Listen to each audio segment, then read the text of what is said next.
Hello, everybody, and welcome to the Tartar Zone. Yeah, it's 10:35 in the morning.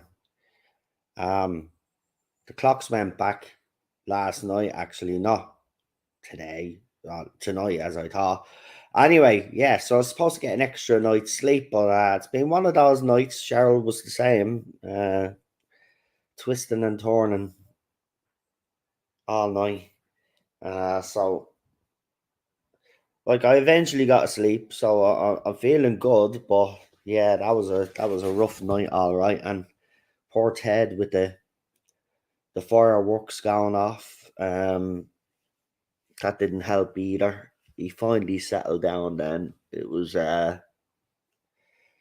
it wasn't one of the best nights, and we're 2 days from Halloween, so it's gonna get worse. You sound knackered now. Now I'm only up about a half an hour, mate. So I said I've got me coffee there. So we never really go live this early in the mornings. So I said, why not? We'll have a little bit of an hour, nothing too serious. Um, yeah. So it's been a busy week. I will say that's probably taken its toll on me, all right. But it has been a busy week, especially in the world of Doctor Who.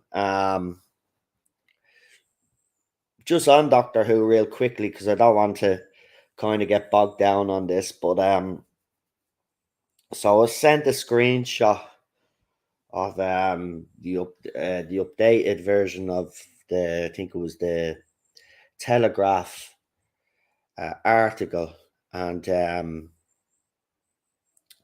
it states that Charlotte Moore has stated. Now it hasn't been confirmed, so I want to make this clear.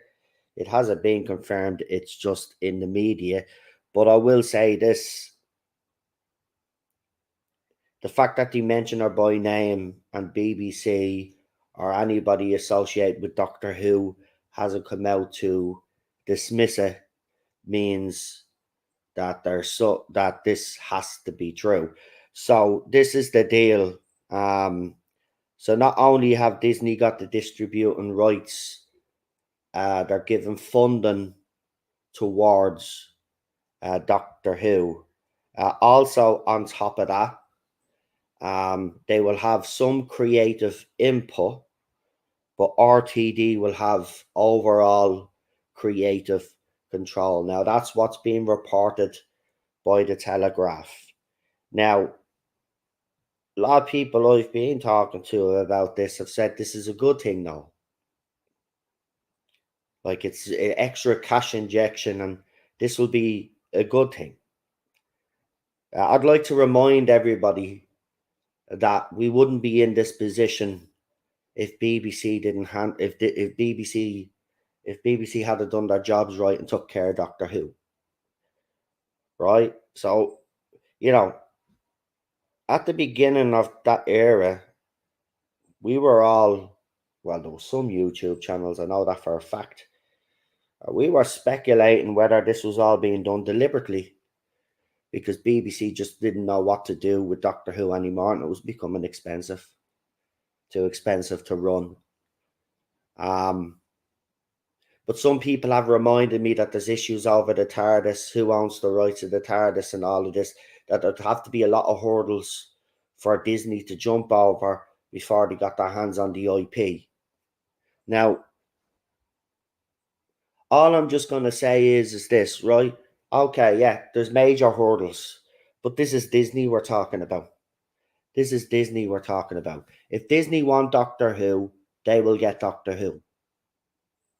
Simple as that, right? Simple as that. They want Doctor Who, they will get Doctor Who.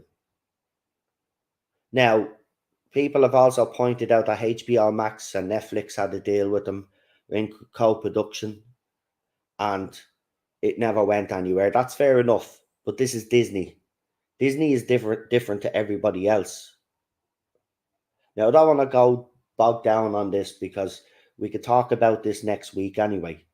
We got plenty to talk about, but we will because I want to get people's opinions on it. But I'd say we have to be very cautious when it comes to Disney. And I don't think, yes, I get the excitement, and it was pointed out to me, bar the Star Wars stuff that they kind of messed up. Some of that content is good, and I have to agree. I'm not going to lie. I'm not going to sit here and tell you that every single thing on Disney Plus is wrote off. It's not.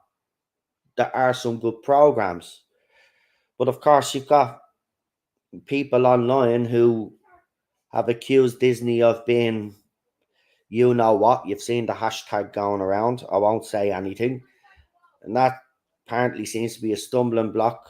If that is true, then yeah, I would question that. I'd be like, well, why is BBC going into bed with people like that? So there's a lot of, I don't think this should be just brushed under the carpet. I'm not trying to be negative here. Disney inject the money into, yes, will be a good idea. Don't get me wrong. The extra cash injection will be great. But I think I think we've got to kind of ask ourselves, what damage did Chris Chibnall do?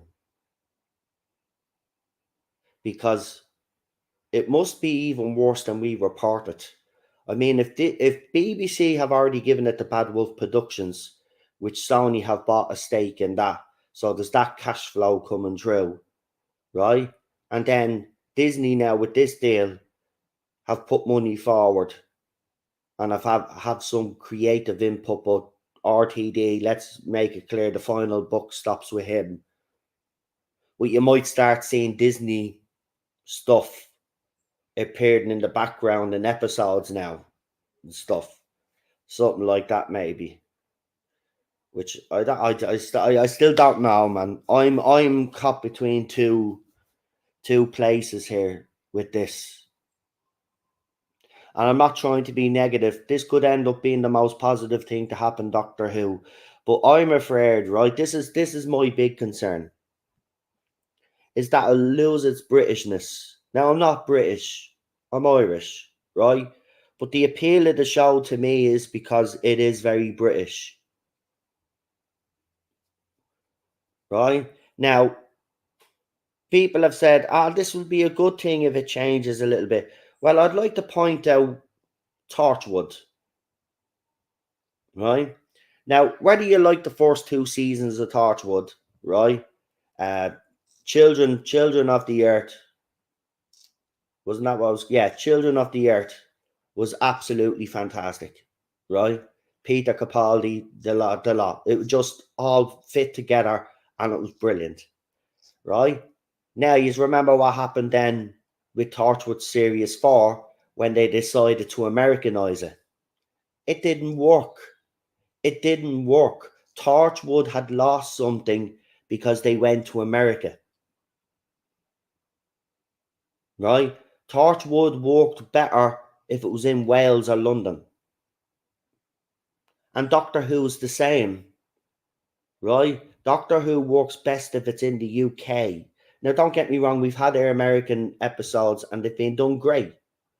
But this is the issue I'm going to have with it. And the TV movie as well.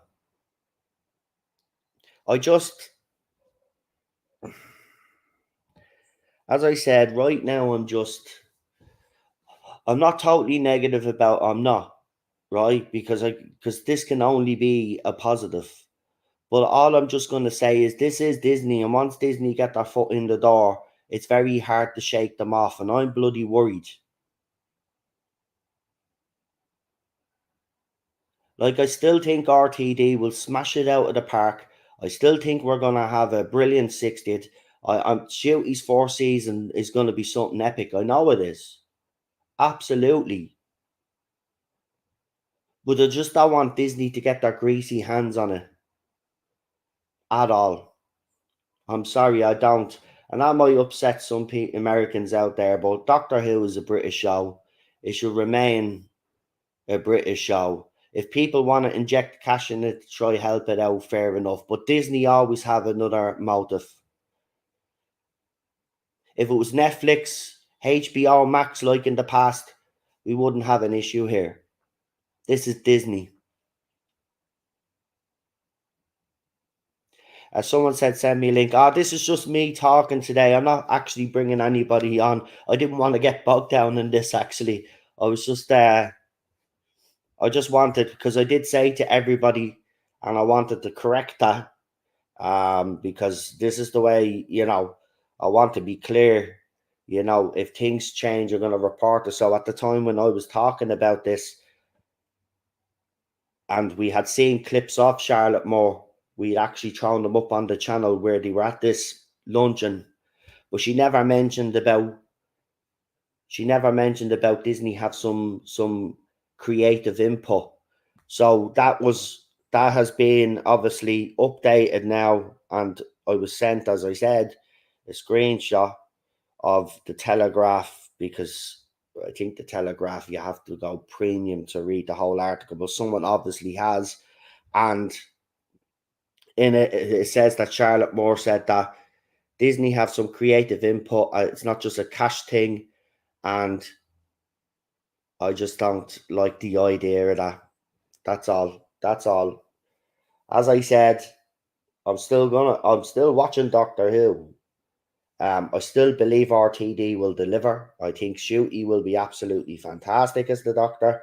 I do think the 60th is going to be brilliant. Well, it has David Tennant and Catherine Tate in it, and more surprises. So, I mean,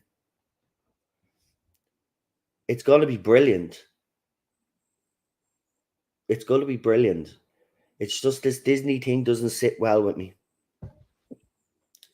Anyway, as I said, I didn't want to get bogged down on that, but I wanted to correct it. So I did say it was distributing only, they were the distributors only, but it turns out it could be a bit more. Now, I have to say it hasn't been officially confirmed, but I will point out this to people that saying that, yeah, it might not have been officially confirmed, right? But if the Telegraph is coming out and reporting on that and mentioning Charlotte Moore by name, right? BBC press office would have come out and dismissed it if that wasn't the case, right? So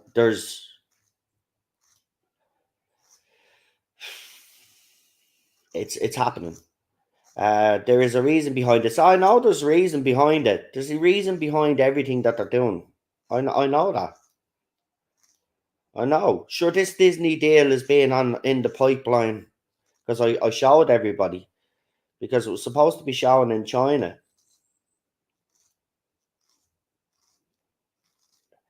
This Disney deal is a long time.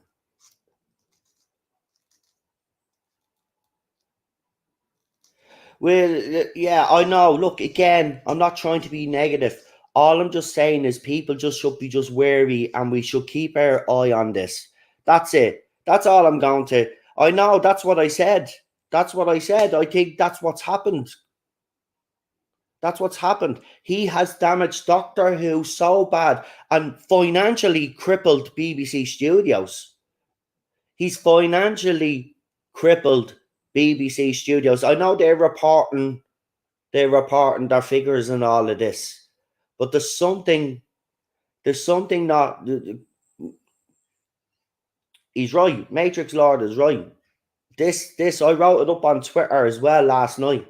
He must have done so much damage to them, and the licensees are on their knees for them to be this desperate.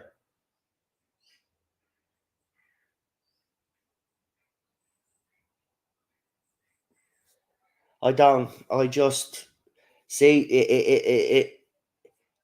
it makes it worse.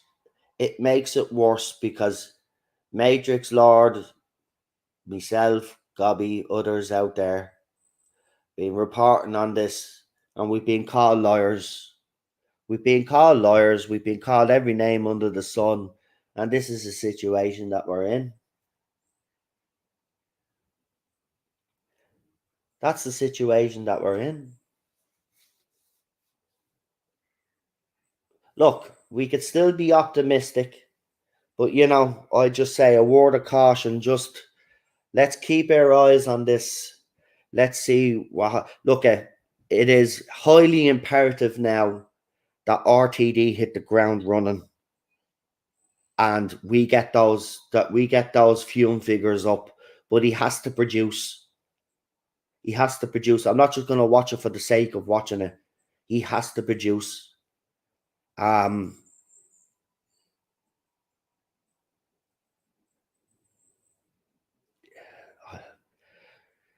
he weakened the IP so much it became vulnerable to predators like Disney, who will treat it as a commodity rather than an institution, and that's my issue.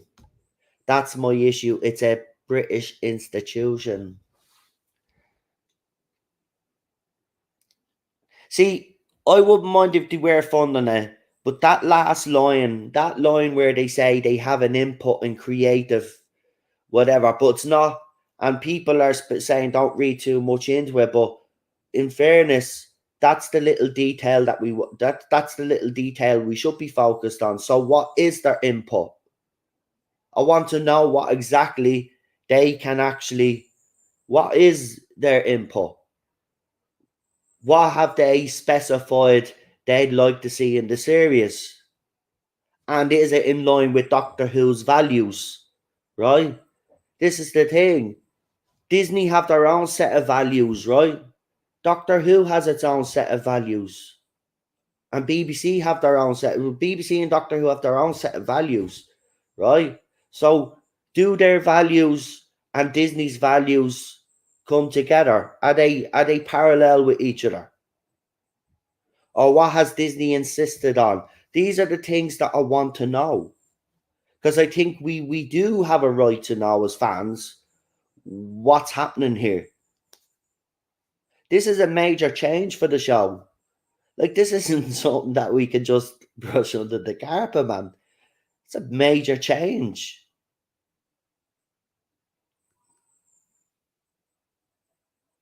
Chris Chibnall, I'll never forgive him. I'll never forgive him. We knew it was bad, but looking at this now, it's even worse than we thought. It's even worse than most of us imagined. Like, we knew he'd done damage to the magazine. We knew Big Finish was suffering. We knew all the other licensees were suffering, right? The BBC studios were spinning their numbers, but weren't telling where they were making the profits. Then the Doctor Who fans on the other side that were defending it was saying, well, it was Doctor Who that brought in the money.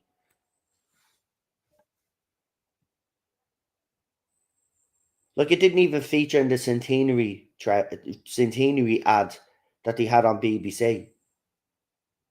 Like Doctor Who.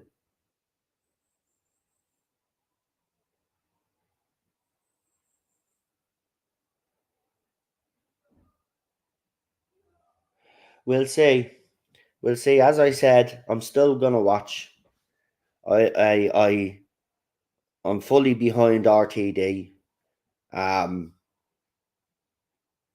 and we'll see. We'll see. Do you know what? It'll put me mind at ease when we see the 60th, because if this deal is in place,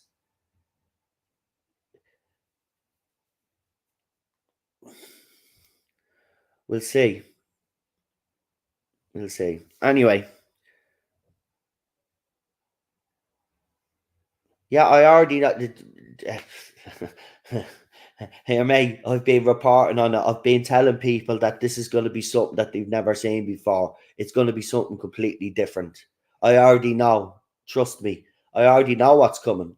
Right? I've told everybody on the channel we've been talking about this for nearly what? I think a year now. Over a year. When RTD was announced, actually, we've been talking about. We got details of stuff that was going to be happening. Right? I already know that this is going to be completely different to what we understand Doctor Who to be. Trust me. Trust me. I already know. Right? And this is what I've been trying to tell people on this channel. Right? You've got to listen to the words that Piers Wenger and Charlotte Moore did actually use.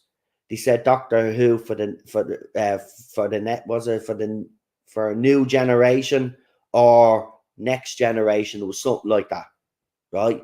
They're already putting it out there. This is going to be completely something different. This is, look, the rumors of a Marvel style universe, yeah?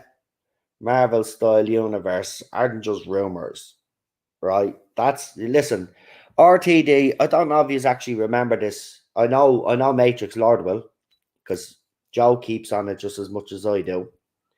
But there was a couple of interviews with RTD where he was talking about the likes of Loki, how he loved Loki, and he was doing, and he was talking about the Marvel cinematic universe, and talking about and saying how he loved it.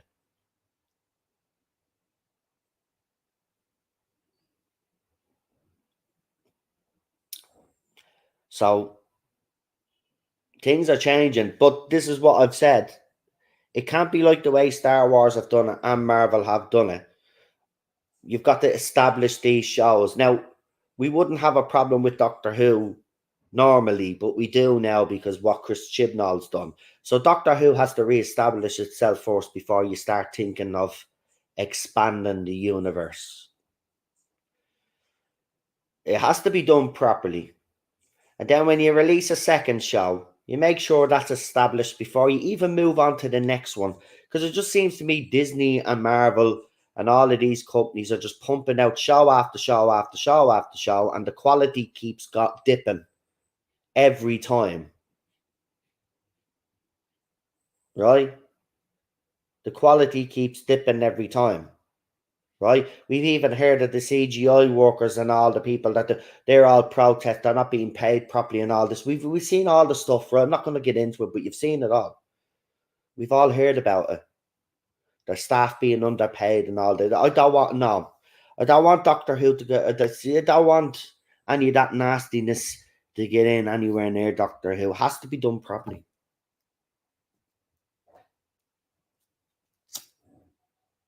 Has to be done properly. Because if they get this wrong, well, we know what'll happen. They'll flog it on for a few more years because they'll just keep pumping cash into it, but the quality will still be crap. But they'll still keep pumping cash into it, and they'll still keep telling people that, oh, it is successful. So we'll end up with another 5-year cycle of what we got before if it goes wrong.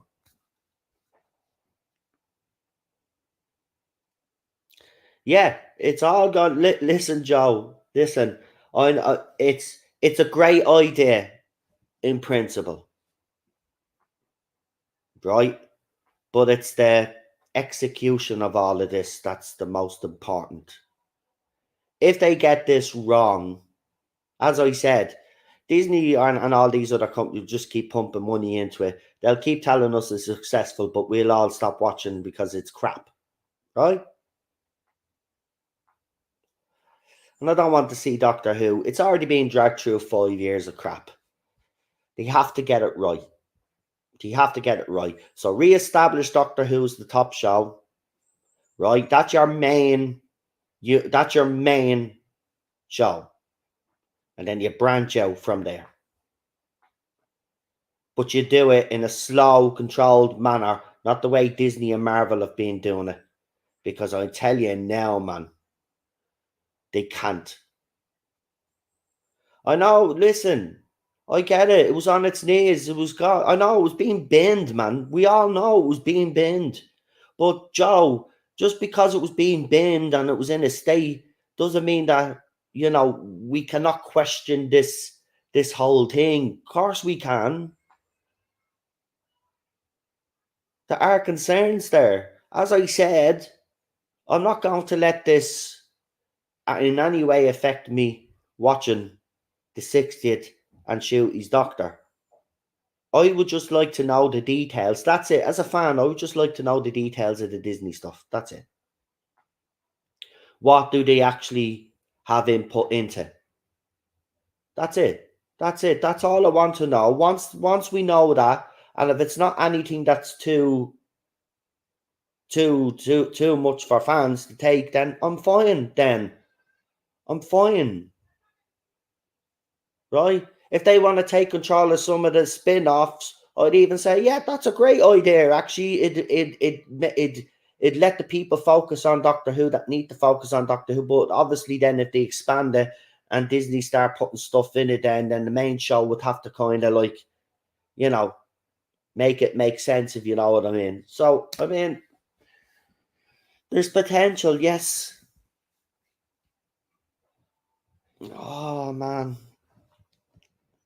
I just I just wish they had held off on this. I actually do.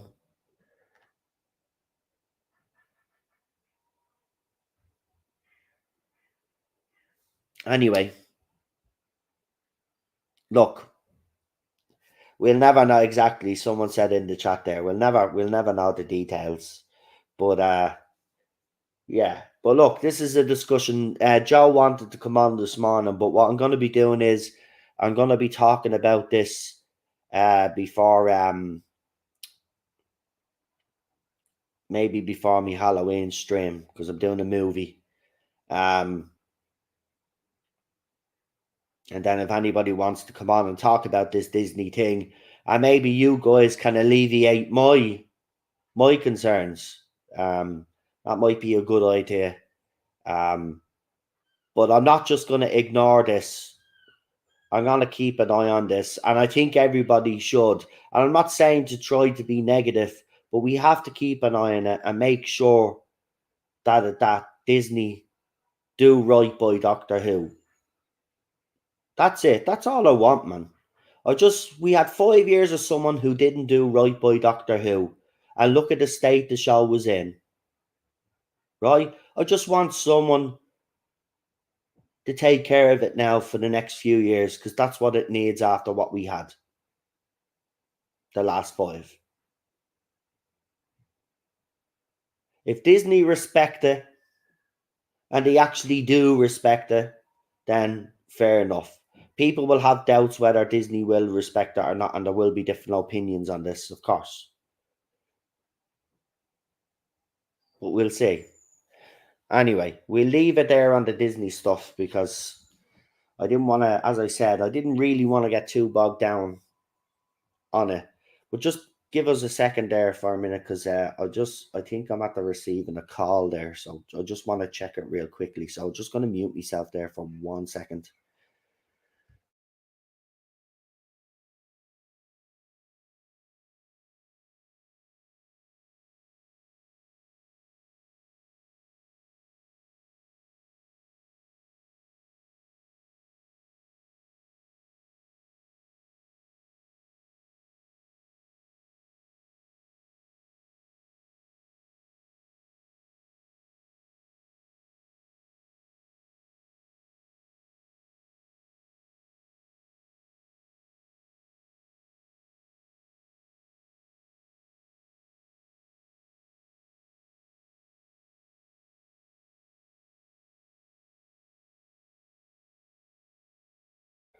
Right, sorry about that. Right, we're back.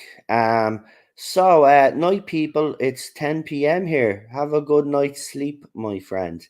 Right, well, as I said, I wanted this to be kind of light-hearted, but the Disney thing had to be, I suppose, had to be spoke about.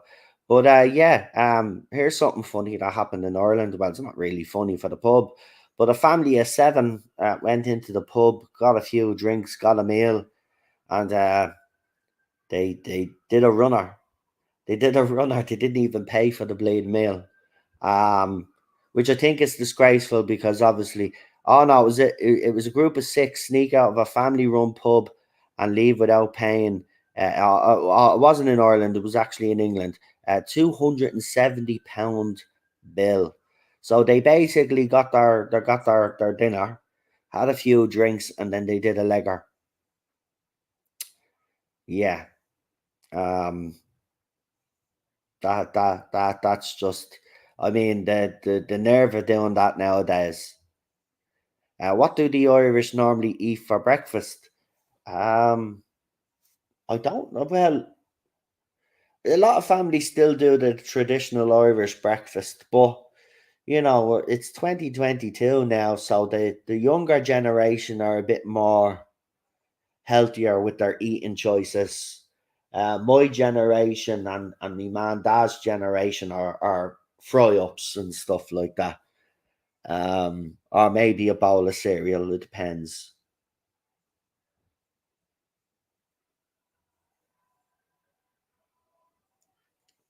So yeah, so the usual for the fry up, it's rashers, sausages, eggs, fried eggs, beans, um, mushrooms, white and black pudding, a couple of slices of toast.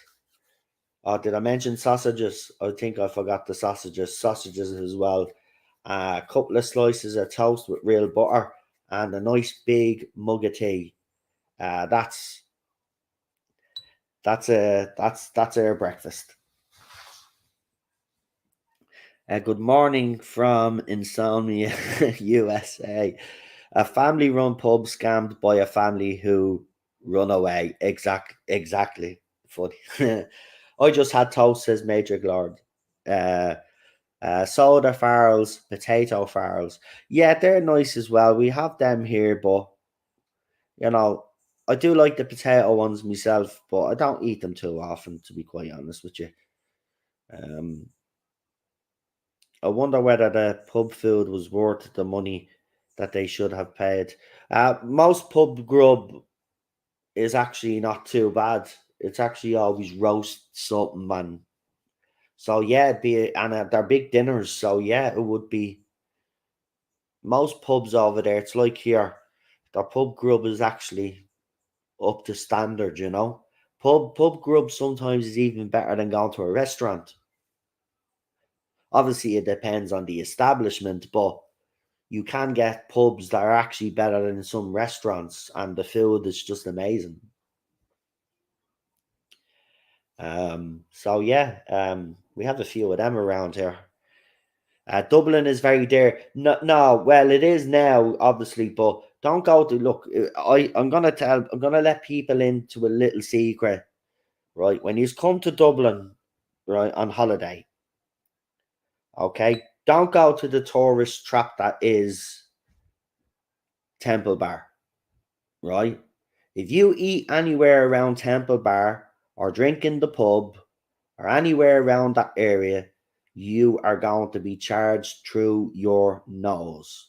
Even Irish people don't go anywhere near Temple Bar. Now, obviously, there's a couple of nightclubs there at night time. That's a different story, right? But nobody except all the people that come over go to Temple Bar because it's this iconic part of Dublin. So they all like to eat there, and I'll say, "Are we at Temple Bar?" No, don't eat at Temple Bar. Get out of Temple Bar, right? Go and visit, take your photographs and stuff like that. And if you want to go into some of the, obviously the tourist shops, I'm not saying don't go in there, but don't eat there. Don't eat in Temple Bar. Trust me, right? It's absolutely rip off. There's loads of other places on Dame Street alone that you could visit. There's some places on O'Connell Street. It's a little bit cheaper. Even moving from Temple Bar to O'Connell Street, the price difference is actually startling.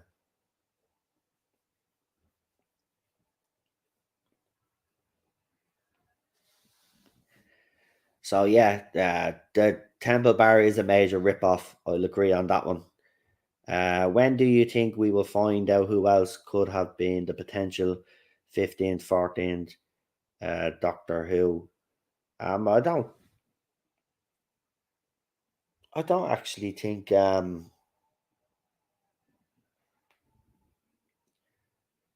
mean, David Tennant was always coming back,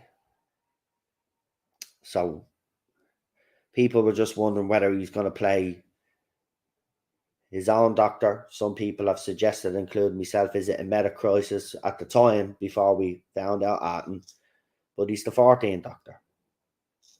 So if this show was getting binned, right, which a lot of us were saying, then no, there wouldn't have been any potential. Who was potential? Uh, we could probably find out who he had in mind for the 15th Doctor, because we know Shooty was the last casting audition, and he blew RTD away, and that's why he landed the role. That's the story that we've been told. So maybe they'll probably show or probably mention who was also in line for the 15th Doctor, but I don't really. Do they do that anymore even nowadays? I don't know. So do people actually care? Is that something that's important to people? I don't know. Um but yeah, in Irish sport actually Katie Taylor did it again. So Katie Taylor is one of, actually, I would say she's the best female boxer of all time. And she comes from this country, and she defended her belts again successfully. So 22 fights, 22 wins. She's won at European level, gold.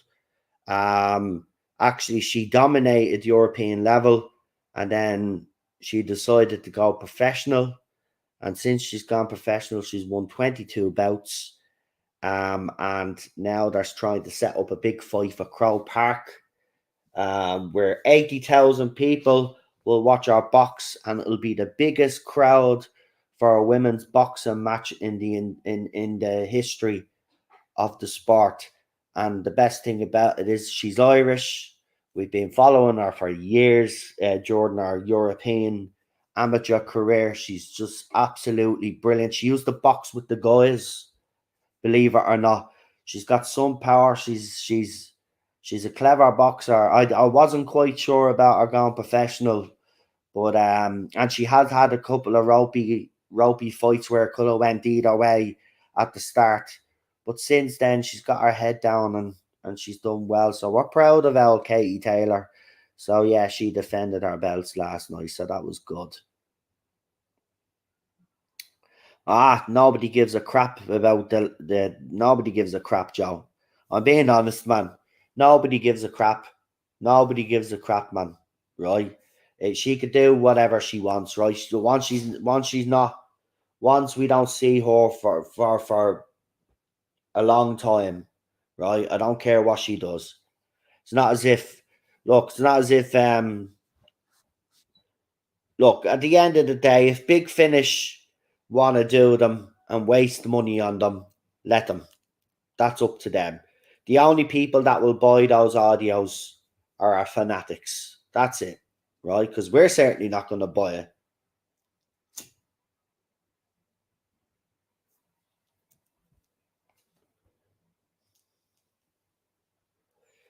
Seriously, fan base. Fan base. They want to cater to the fan base, lol. Yeah, you're right. It is a laugh out loud moment, isn't it? Yeah, because what fan base? We wouldn't be in this position if. Noel, have you been watching the new? I have. I have. Now, is people gonna ask me? Right, I'm just gonna be out straight with people here. I like it. I actually like it.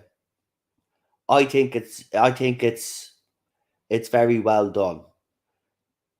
I love the original, and I always will love the original. Nothing can touch the original. But I like this. Now, I hope they do kind of work out a deal with Scott Beluga to bring him back, because it have to happen. It has to happen at some stage. If you're watching the show, it's gonna it has to. They have to work out some deal with him, man. To try bring him back. Um, I think it's good. I think it's good. I'm not gonna lie. Um,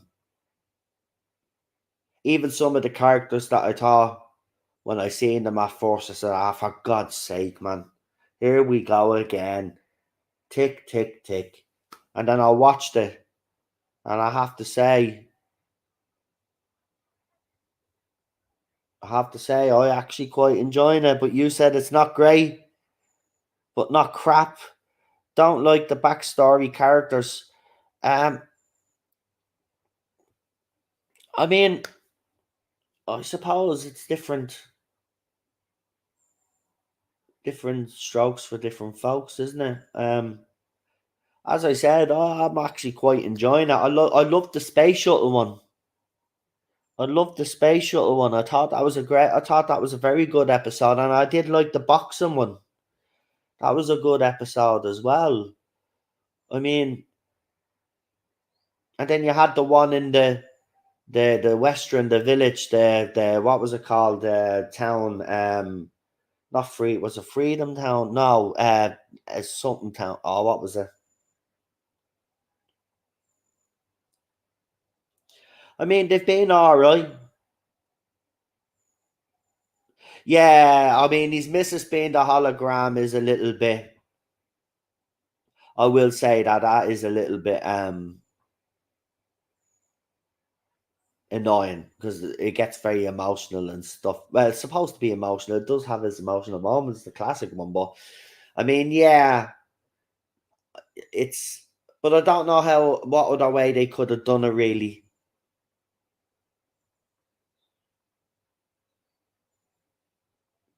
I don't know. Maybe the jury's still out for some people, but I'm actually enjoying it. As I said, it's not obviously it's not as good as the classic version. It never will be.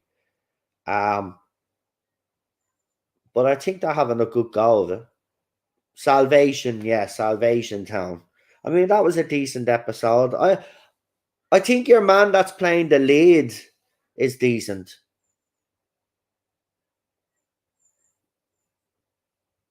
And as I said, the computer geek bloke are is actually good in it. You've got you've got the head of the program. I like him as an I like.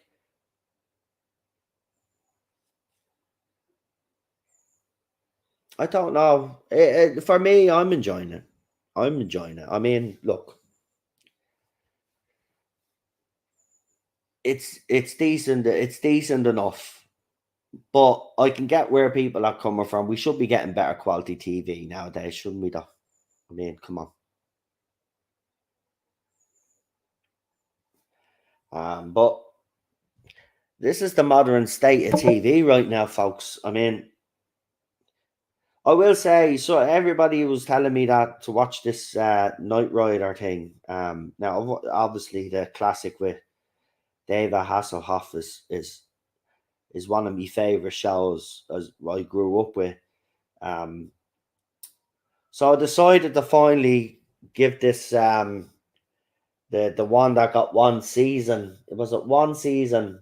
I decided to give this new Knight Rider bloody show a go, and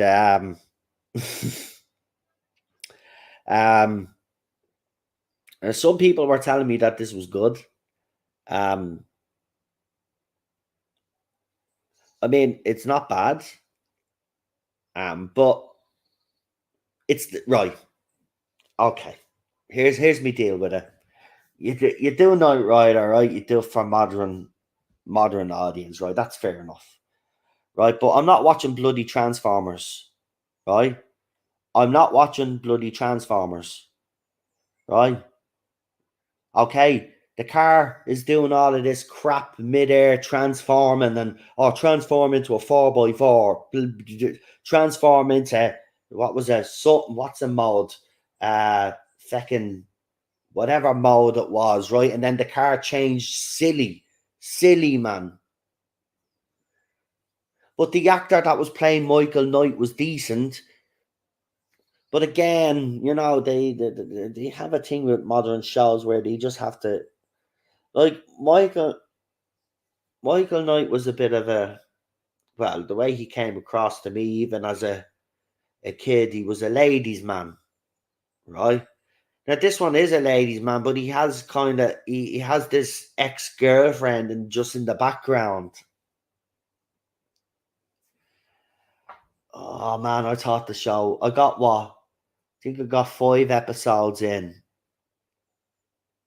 and I was like, "There's this thread running through it now about his past, right?" Um, which kind of is interesting to find out what he's done, why all these people know him. But then at the same time, I'm like, then it means I have to watch the rest of the episodes just to get there.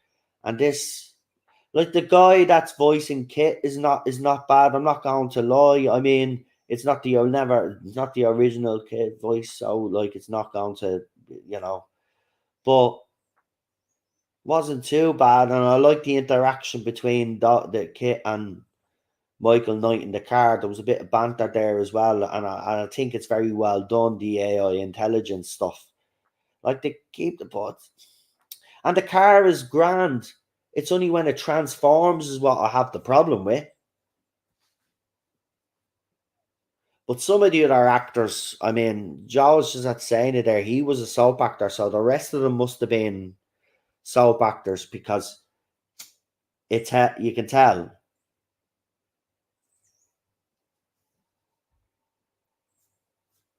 Nah, it's an old remake from years ago. It's just somebody catching up with it now, so it's new to me. Oh yeah, I forgot about Ernie Hudson. And yeah, I know, but I mean,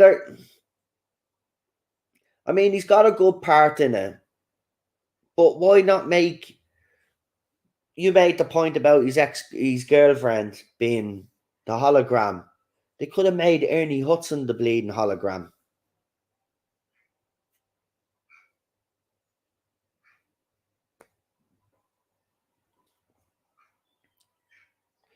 Theme music the same? No, no, no. I fucking hate the theme music. Starts off first couple of seconds, they trick you, right? You think you're getting an updated version of the theme, right? Starts off with it, diddling, diddling, right? And then it changes into this rock, bloody feckin' whatever it is. It doesn't even sound like the Knight Rider theme, right? It's crap.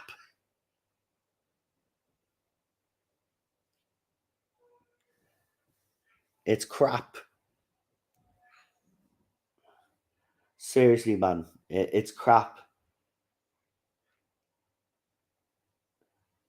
But it's so crap you want to find out where it leads. But I just can't do this whole car transforming thing. I'm not watching Transformers.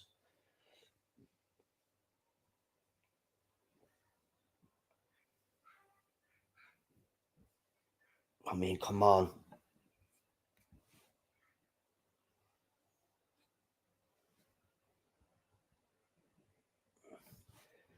Yeah, so I've been watching that. I won't be watching anymore.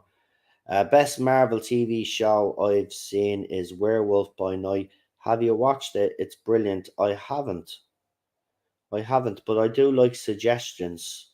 So I'll put that down on my list. I watched the show,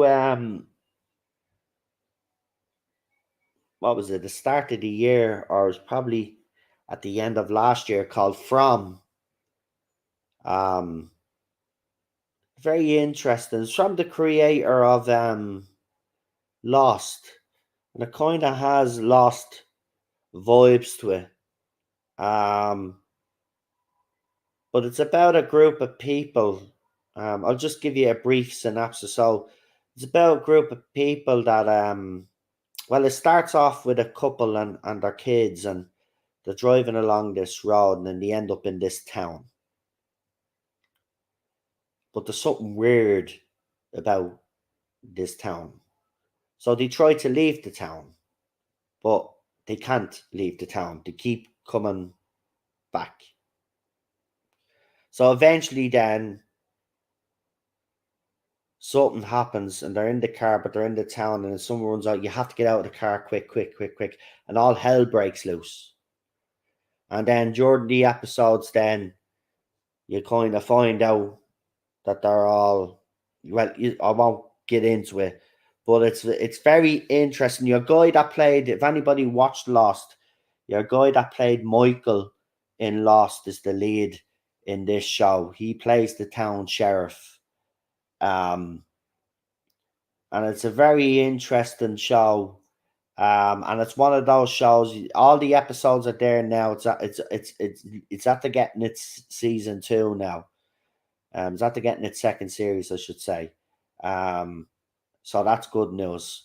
Um, but it's very good. Yeah, I don't want to actually spoil it, but it's called From. So you should check that out. It's actually pretty decent. So I mean, look, it's the type. It's I love shows like that with a bit of mystery.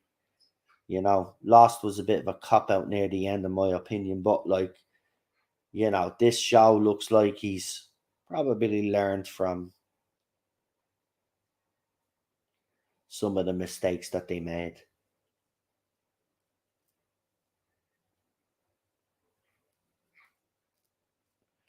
It will really surprise you. Yeah, I'll check it out. I'll check it out. Uh, yeah, I mean, I know Disney. See, here's the thing. It just seems like they're just announcing shows for the sake of it now. I mean, they're not even getting done for the right reasons anymore. It's like, let's saturate the market with all of these shows. You know, they don't even care if they're a success, man.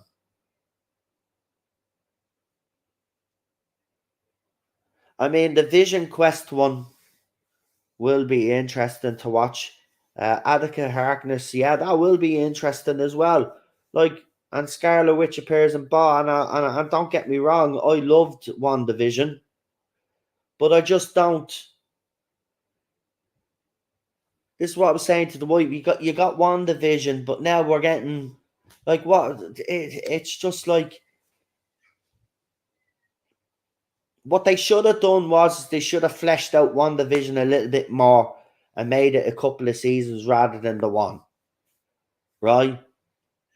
Because it ended up being popular, the characters popular, and then other characters became popular in it. Now they want to capitalize on that and now do other shows. Now it just seems all very cynical.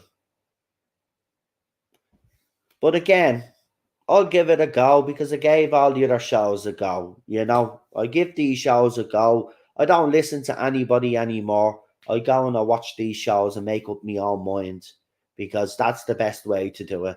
Because if you're to listen to critics or you're to listen to anybody out there, everything is crap. Everything is crap. And that's not the case, right? Not everything is crap. There's a lot of crap out there, but not everything is crap. So, I give them a go. Ones that I like, I'll continue to support. Ones that I don't like, I won't support. Other people will support them. So that's fine, fair enough. And that's the way it should be anyway. I mean, I remember I got a lot of stick for liking Loki. Literally got loads of stick for liking Loki. Swamp Thing is in Werewolf by Night. That Swamp Thing show that they cancelled was such a shame because I love that show. Now, I'm not up with the comic books like everybody else is, and I know apparently a couple of the characters or one of the characters was changed, but because I didn't read the comic book, that didn't affect me in that way. But that Swamp Thing show that they made, and then they hit problems, and then it was reduced from episodes. But even what they put on screen, that I thought that was, yeah, I know Swamp Thing is a DC thing. But Man Thing is Marvel, yeah. But he's talking about Swamp Thing. Um, but that I thought that was a great. I thought that was a great show. Very fascinating. I loved it. I loved it.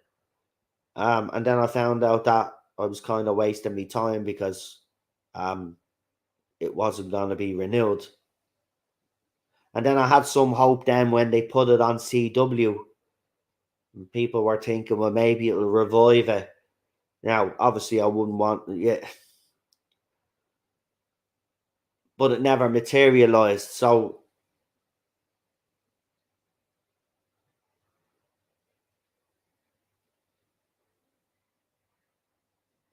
oh, that's what you're saying. You're saying it's Man Thing that's in Marvel, and Swamp Thing is DC. Swamp Thing is not in Werewolf by Night, says Joe.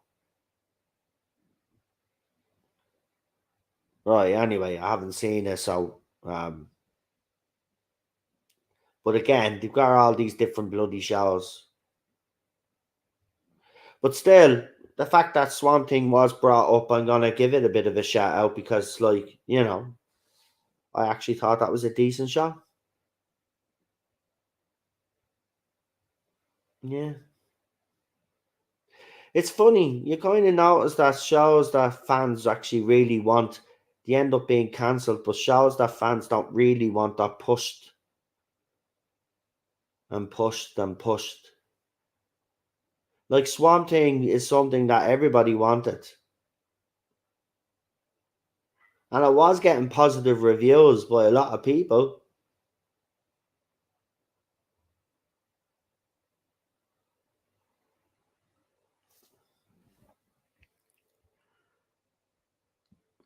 Anyway, I've always said I'm a casual fan, and I've always just watched the movies anyway and the TV shows. I'm not. That's why I don't cover Marvel and DC on the channel that much. Only stuff that appeals to me, really. That's why we've got other channels out there that do that. So that really,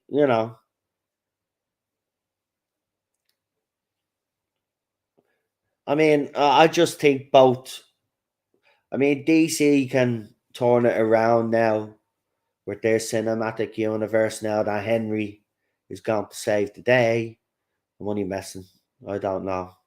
I have issues with James Gunn, so we'll see where that goes. But I am delighted that he's back as Superman because I never actually gave me your opinion on that. So it's been finally confirmed by Henry himself that he's back as Superman. Um, and to me, that's a big deal. That's a big deal. Um, Now, no matter what issues people have with Man of Steel, right? And I know there's this whole debate about him breaking General Zod's neck and all of this, right? And there's even rumors that Henry himself isn't a fan of that scene. But that movie as a whole, to me, was a good way to reintroduce Superman. Now, I love the original Superman, the movie, right?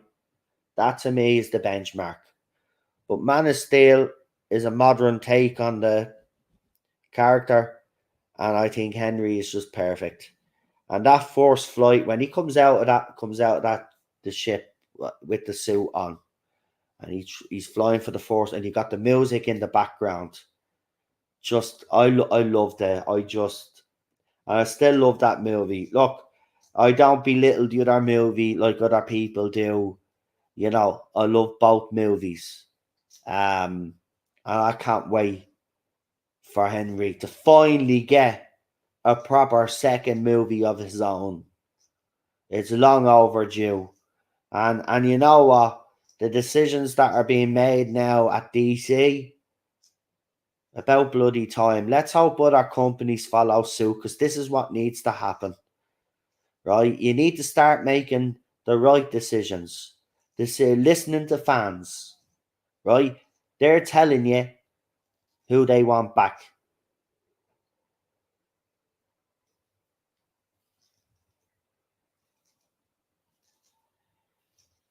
Yeah, I love Batman as well, but I think DC have kind of I mean, how many Batman franchises do we need now? I mean, there are other DC characters out there, right? Remember they were gonna wasn't there talk about this kind of dark cinematic universe where they were gonna, like the way they did with the Joker. They did movies like that, different interpretations. I thought there was a whole backlog of stories and characters that are not well known by, say, mainstream audiences, but are by comic book readers and fans. I thought that was supposed to be going on because I thought that'd be. I think R rated. Look, as JWC said, DC characters are a lot darker. So for me personally, this is just me personally, right? Everybody can have their preference on this one. But I think DC movies like that, especially the darker characters and the more gritty stories, I think they need to be told R rated. They need to be R rated. If you're gonna do them justice, you got to do them R rated.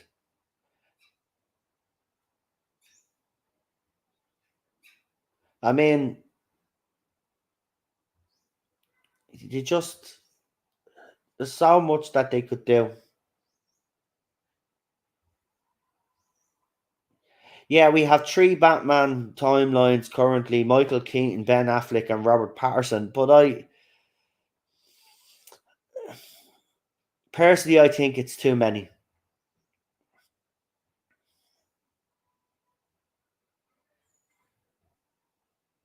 I agree. JCW reviews. I agree. But I don't know. There seems to be a reluctance. Again, listen to fans. You can still have your movies that appeal to everybody and your characters that appeal to everybody, but you should also cater to the fans that want to see a kind of darker, grittier universe. And maybe this is what they are trying to do with these Batmans. We'll see, but they need to be. Look, Deadpool worked. The first Deadpool movie worked is because it was R rated, and then for the second movie, okay, there's two different versions. But remember, they PG'd the second one, or there's a PG version if that's what you want to call whatever it was, PG 16 or whatever it was, right? And it just didn't work. It just didn't work.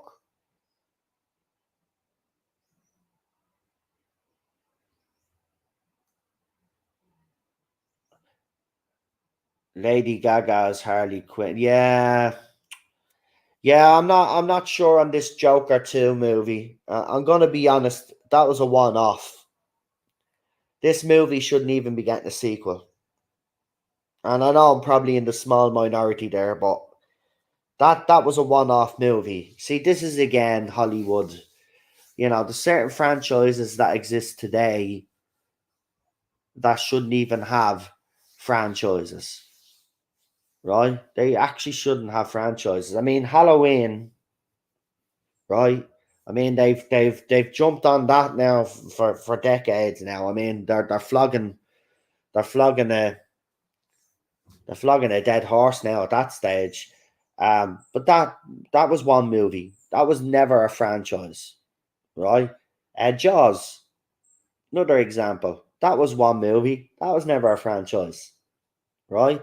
Some will argue Terminator, but Terminator 2 is a good part. But some will argue that the first Terminator movie and it shouldn't have got a franchise after that, right? Same with Alien. Some will argue that Alien shouldn't have really gotten a movie franchise, right? So they do this time and time again, right? Okay, so, and, uh, and, they're never as good. I mean, there are exceptions to the rule. Like I said, Terminator and Terminator 2 is good. So we can kind of remove that one, I suppose. But the rest of them, the rest of them definitely didn't deserve the franchises that they got. T2 is one of the greatest movies ever made. I agree. I love that bloody movie. I love the first one, but I love the second one. I really do. That was my Terminator movie, I suppose. Um, but as I said, there would be an argument, but we can take that one out because let's be honest. The second one was brilliant, and I did watch Dark Fate eventually. And all I'm gonna say is the Terminator was great in it, but the story, they can go and kiss me arse with that story. I mean, in the very first few minutes of the movie, they literally kill off the main character. If you still haven't seen it, I won't say anything, but it's disgusting. It's absolutely disgusting. Now, Tim Miller or whatever his name is has said it was a mistake. The movie was a mistake. Yeah, it was a mistake. It was a mistake. Um, I like Rise of the Machines personally, but people will argue after Terminator 2, that's when that franchise should have been cut off. But I do have a soft spot for um Rise of the Machines. I actually went to see that in the cinema 3 times in 1 week. Because it's such I'm a huge Terminator fan, and it was a movie that I was really, really looking forward to. And I went to see it 3 times in a week. Um, but some will argue, and it's a valid argument, that even that movie was a stretch too far. Again with Alien though, right? Yeah, you're right. Look, I'm not. I know I shouldn't have merely mentioned Alien or Terminator 2 now, or Terminator now, because I'm about to put myself in a bit of a spot here, haven't I? But again, Alien was a B movie, right? And obviously, yeah, it did become successful, right? But even the way that movie ends, like that was perfect. She defeats the alien, blah blah blah, and she goes into sleep, hyper sleep. But right, we'll remove alien then because like Jesus Christ, man, I got. By the way, I love that franchise. Except, well, I love the obviously Alien 3 will always Alien 3, let's just say the studio interfered with Alien 3 quite a lot. So it didn't turn out the way it should have. But I do have a soft spot for that. But I draw the line on Resurrection. Um yeah, Resurrection was a disaster. And Salvation was a good movie in principle, but I wasn't a fan. And we won't talk about bleeding Gen Z or Genesis, wherever you want to bleed and call it Terminator. I mean, that movie had potential, and they just got it so wrong. And then Dark Fate comes along. Oh, get away. The Matrix, yes, The Matrix was definitely a one movie. Predator 2. Yeah, people are not really a fan of Predator 2. I am. I watched the two of them back to back 2 weeks ago. Um, but yeah, there could be an argument made at that one. I mean, here's another one. I'll just throw it out there. People will probably argue with me on this one as well, but I'll throw it out there. I think RoboCop, the original RoboCop, that was only a one movie franchise. in my opinion.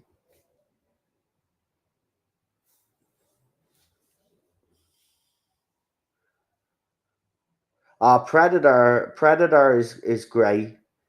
But the second one, I personally love the second one.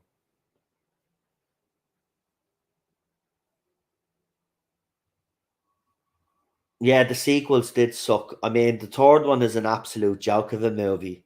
And then didn't they do a series of TV movies as well? I watched them all. I watched them all. I watched every single thing got to do with RoboCop. I have been invested in RoboCop. Like they're ridiculous. They get ridiculous and ridiculous and ridiculous. But I watched them. I watched them because they were gritty and they were gory. Like, but the stories were just absolutely fucking ridiculous. And we won't talk about the abomination that was the one that starred poor Michael Keaton. We don't want to get into that version of RoboCop because yeah, again that movie had potential, but again we won't get into it. Yeah. Oh Jesus, the Rambo series. But see, everybody has their favorite Rambo, so I think people would argue on that one, Joe, because I watched them all. I particularly like the later ones that he did. I actually thought they were brilliant. I mean, the body count was just absolutely ridiculous in them, but they were actually decent stories. I liked the the latest ones. Um, I mean, Rocky is well. People will probably kill me for this one, but Rocky maybe was a one-off movie. This is an interesting one actually because it's interesting to see what other. Yeah, it was Sky One in the 90s. Yeah, remember we all used to sit down and watch it, man. It might have been crap, but we watched it because it was RoboCop. Um, no, nobody agrees with me on that one.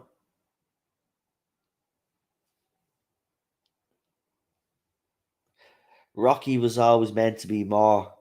Right, yeah, I get it because the way the first movie ended, and the second one is great. I'm not going to lie. The first two Rocky movies are actually great movies. Rocky 3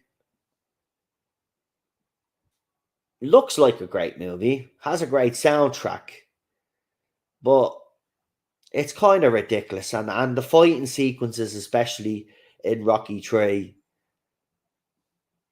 are not great. Are not great. But I know it was kind of to mirror the George Foreman Muhammad Ali fight. That's what that 80s one was. And then you had the Rocky 4. That one was, I think that one is better than Rocky 3 personally. Um but we won't talk about Rocky 5 because you know yeah, that was yeah, Tommy Gunn. Yeah, wasn't it Tommy Gunn? Wasn't that his name? Yeah. Yeah, that was crap. I think the best part of that was the end, the fight at the end, though. That was good. But that movie is an abomination. Then we got Rocky Balboa. I liked Rocky Balboa. Look, I liked Rocky Balboa.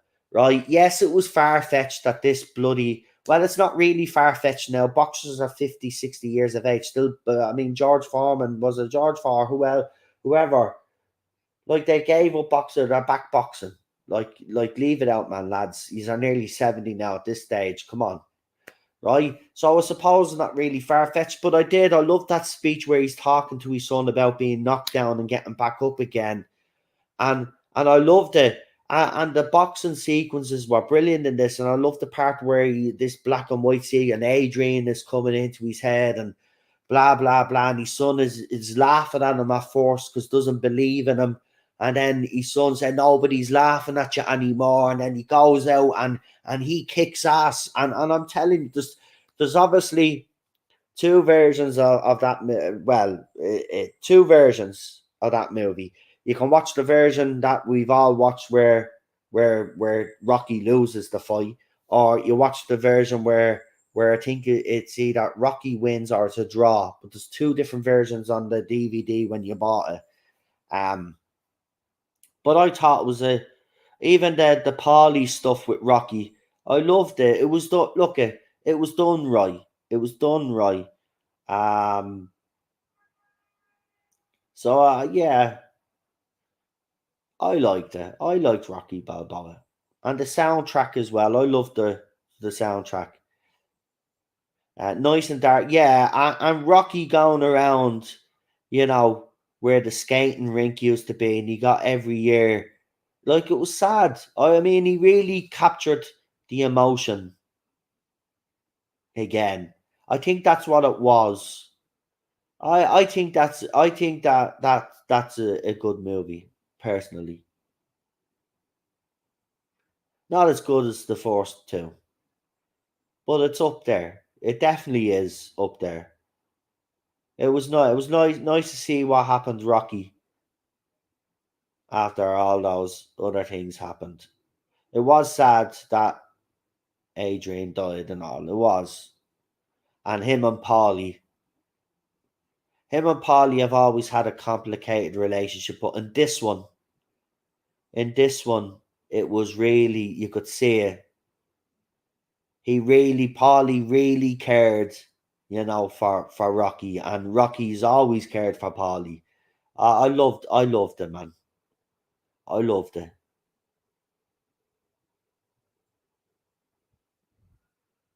Creed was good. Yeah, I agree. I agree. I'm not sure about all of this nonsense now with Drago and all this. There seems to be a bit of a falling out there, or there was. I haven't been updated on it, so I don't know what's going on. But if they've done this behind Sylvester Stallone's back, it's actually not a good move at all. Remember, they're his characters.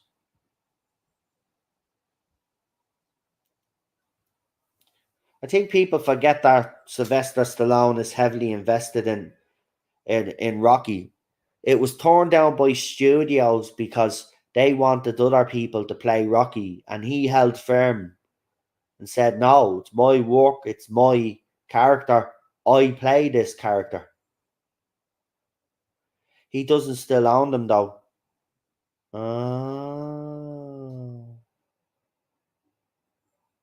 Oh, so why is there? Okay then, but if he doesn't own them, why is there such upset on his side of it then? If he's already given these things up.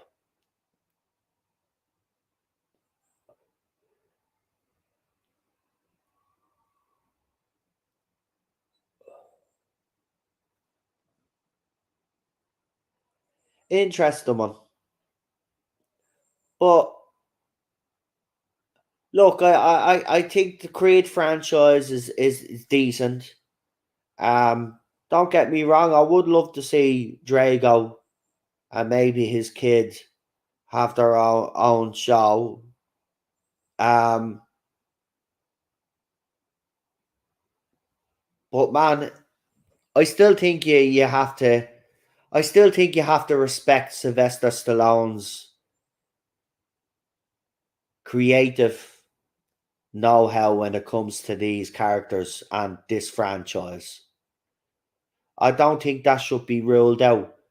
I mean, we wouldn't have Rocky or any of this without Sylvester Stallone.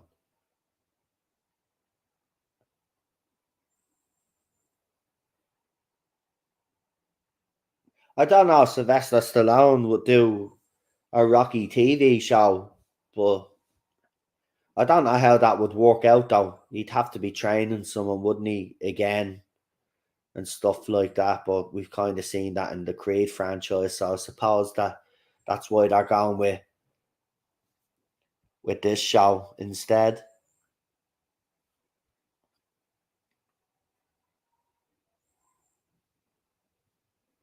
What about Blade Runner? Mm. I'm a fan of Blade Runner. I've seen all the versions that I can possibly see of that movie. I'm a fan. What do I think of the sequel? Um, hmm. I mean, did that movie will be debated the sequel. The problem I have with right, this is the problem I have, right? Yeah, James Cameron is actually doing it right now at the moment with this whole Avatar. Now, I will say I have seen the trailer for the second one. Now, the first one never appealed to me. I watched it. I found it boring. I didn't like it. But I watched the trailer. I was interested because the trailer dropped. So I wanted this or sneak peek or whatever it was. And I decided I'll go in and I'll have a look. And it looks absolutely amazing. No shadow of a doubt. It looks absolutely amazing. But ask yourselves this, who asked for this? And why wait 10 years? See, this is the problem I have.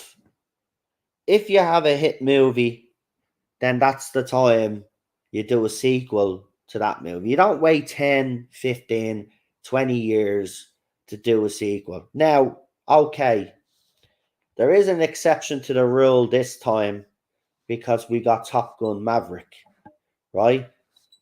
And that can show you that even though there is a long period of time, that you can actually make a successful sequel.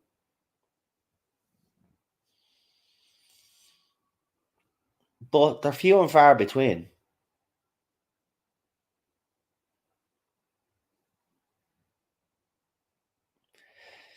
Yeah, JCW reviews. Will Drago work without Rocky though? Bit like the Daleks without the Doctor. That's the thing. That's the thing. I don't know how far it's gone or if the two parties or whoever's involved are willing to come together to try and resolve this issue or if it's too late already, but I think it would be sad if it's too late already. I would love Sylvester Stallone to be part of it. I think having him and Drago, especially after the way the second Creed movie finished, you could have them two kind of, you know, resolve their issues finally. I know they kind of touched on it. They touched on it in the movie, but I would like to see more of that relationship probably developing and then becoming proper friends. I think that would be great. I think that would be great, man.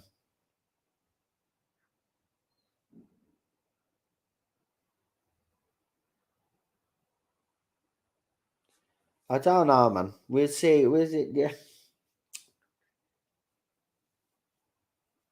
It's such a shame that it's all politics, but that's the reality.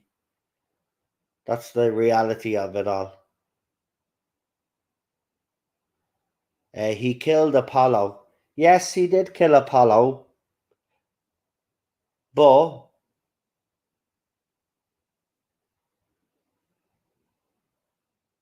there.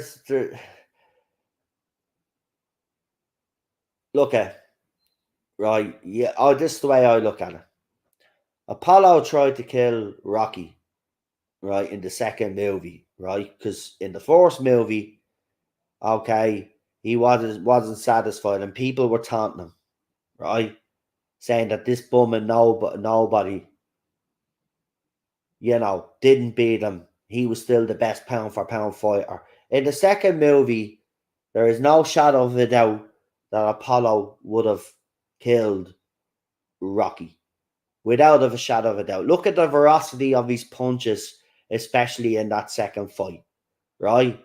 They even say in later movies that fight with Apollo damaged Rocky's eye permanently. Because remember, Mickey had a problem with him in the third movie, saying that fight should have killed him, right?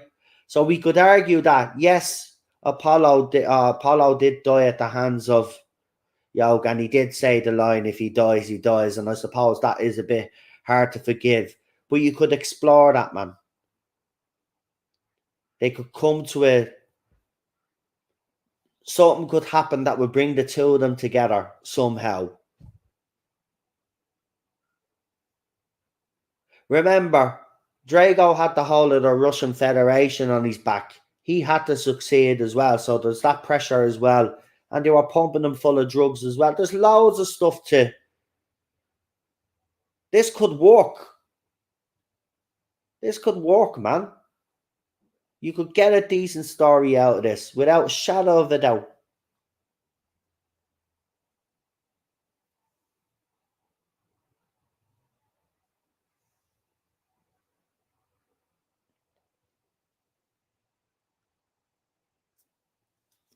Well, Joe doesn't think it'll never happen. They'll never be friends. I don't know. I think they could work. I think they could work it out. They had a bit of a moment in Creed 2, right? There'd be a lot of forgiving to be done, but to say that it's impossible, I don't think so. Or maybe this is the reason why Sylvester Stallone has a problem. Maybe they wanted to go down that route, and maybe Sylvester has said no, they'd never be friends. But I don't know, because Rocky's character, Rocky himself, seems to be quite a forgiving person.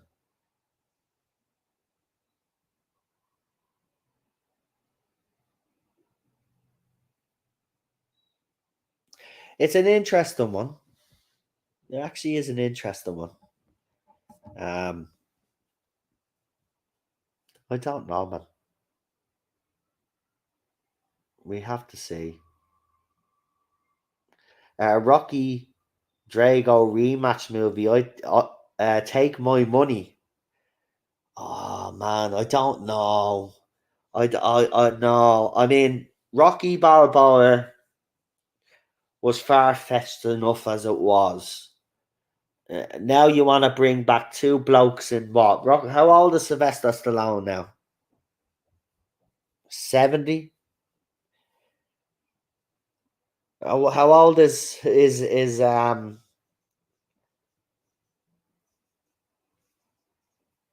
his name? Lundgren. Dolph Lundgren. How old is he? I mean, you want to put those two. I know they can do it because modern CGI and all of that, but I mean, come on. I don't know. The only way I'd accept that happening, right, is to keep my storyline of the two of them becoming friends. They have this match, right? They get it all out of their system, but by the end of the movie, by the end of the movie, there's hope of a friendship there, and then they do the TV show. And let them sort their shit out. Right, so he's only 60, but Sylvester Stallone, I think, is 10 years older than him, isn't he? Isn't Sylvester in his 70s now? Or am I really over aging that poor bloke? How old is Sylvester Stallone?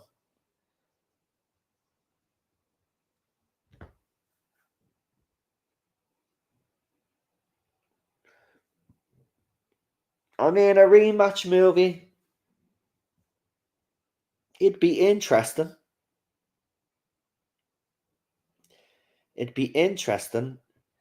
But the rematch I'd want to see is the rematch from Rocky 3. Because remember, Rocky got beaten in the first fight. He wins the second fight, so it's 1-1 in that one. So if I was to go for another Rocky movie where he fights one of his old rivals, it'd be Clubber, whatever his name was, in in the third movie. He's 70 fucking 6. I mean, come on, he's 16 years old, man.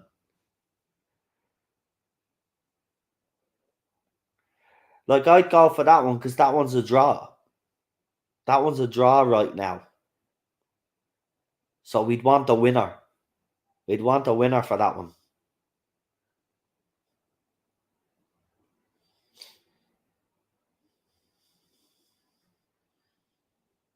And then to add a little spice and twist to it, right? Here's an idea. Drago comes in and helps Rocky with his training. They try keep a professional, but as they go on, they keep talking to each other. There's a bit of tension there at first, but then they keep talking to each other, and then by the end, then they become friends. But they beat this lunatic together because this lunatic wants absolute revenge on Rocky or something. I mean, it's far fetched, but I'd love to see something like that. 64 though, still though, 64. I mean, they've dragged poor Harrison Ford back to do Indiana Jones 5. Like, there was no need for an Indiana Jones 5. Uh, The Last Crusade was a perfect ending to that franchise. I mean, the whole riding into the sunset was the hint. Like, and then the music at the end, do do do do do do do do do do do do do do do. It got a perfect end. But then someone few years later, they said, "Oh, we got another idea from one. Let's do Crystal Skull." Yeah, that movie had potential, but when you bring aliens into it, I mean, the start of that movie is ridiculous. Everybody should have known that that movie was going to absolutely suck, and now they've dragged them out to do another one because they got it wrong for the last one. Well, you should have got it right.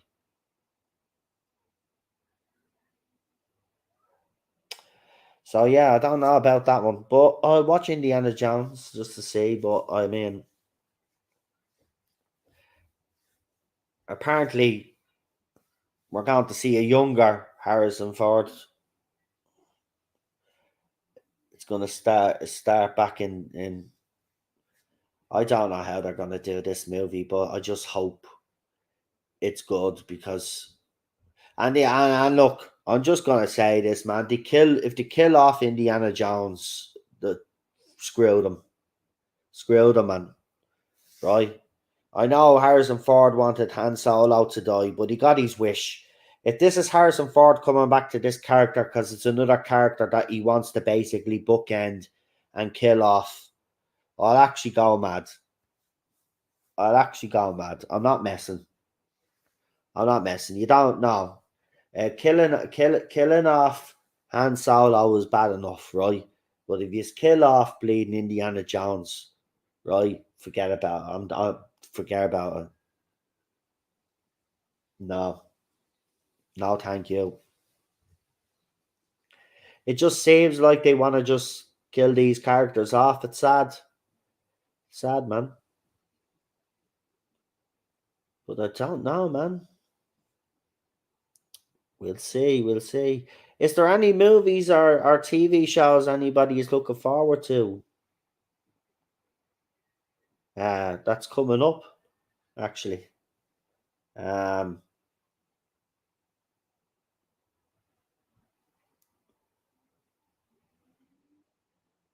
so I'm trying to think myself. I mean, I'm looking forward to Willow because I love that movie. I hope the TV shows. Is it? It is a TV show, isn't it? Yeah, I think it's a TV show. Yeah, I better. I hope it's decent. Um, it looks decent. Um, what else? See, I'm trying to think. It's very hard to think nowadays because there's not much that I'm looking forward to. I have to be honest. Um, just if that and pops up and if I see it and if I read it and if it looks interesting, I'll give it a go nowadays. That's the way I am. That's the way I am. I was watching that newer version, the updated version of Perry Mason. I found it interesting. Produced by Robert Downey Jr.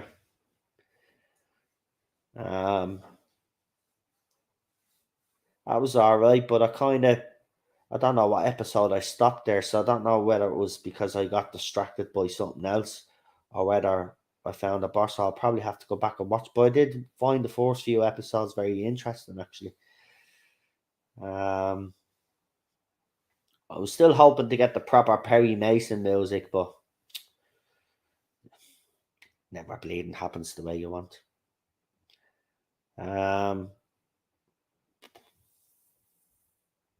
Just trying to think what else I've been watching.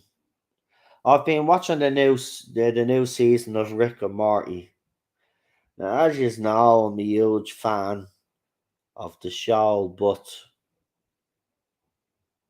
something's not sitting right with me with Series 6. Um, it's lost its touch. Actually, people will say it's been struggling for the last couple of seasons, but I still think within that last couple of seasons, there's been some great episodes. But in this series, to me, there's no standout episode so far. Um, and I don't know, the writers seem to have this weird fetish with family members hooking up and stuff like that. And I just don't know. It's not as good as the first few seasons. But we have to wait now because I think it's on a break at the moment. But we'll see what the second half of the season is like. But yeah, I don't know. I'm not really sure about it anymore. We'll see. We'll see. So I've been watching that. I've been watching Quantum Leap, as I said. Um, we have been watching Chucky, but I haven't watched the last couple of episodes, so I have to catch up on that. But I already see there's a uh, bit of a flaw about some of the stuff that happened in the last episode. The wife tells me that it was an episode that was just taking the piss out of everything. So we'll have to see what they actually mean by that. But I've been enjoying Chucky, but it's lacking something for me. It's still a great show. No, I'm enjoying it. I think there should be more horror. I don't know. Like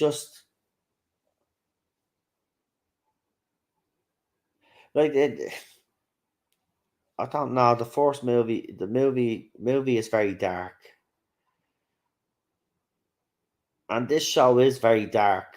It's just sometimes it just takes a weird turn. But I am enjoying. I've been watching House of the Dragon, of course, like everybody else. Didn't think the show could actually deliver. But I think we all got it wrong. The show has delivered. Um, Now I haven't seen the end of it, so don't say anything. But I am looking forward to. But I have really enjoyed it. Um, some will say that it's been slow in places and stuff like that, and that's a fair comment to make, I suppose. But I think other than the pacing might be a little bit off, it's a great show. It's a great show. So we'll see how that develops in season two. It'll be interesting. Be very interesting.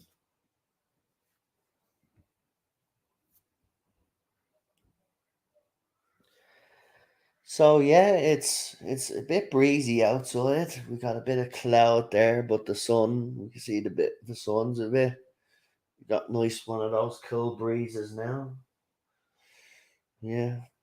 What's it now? 12:15. Yeah, I can't. Yeah, that was mad.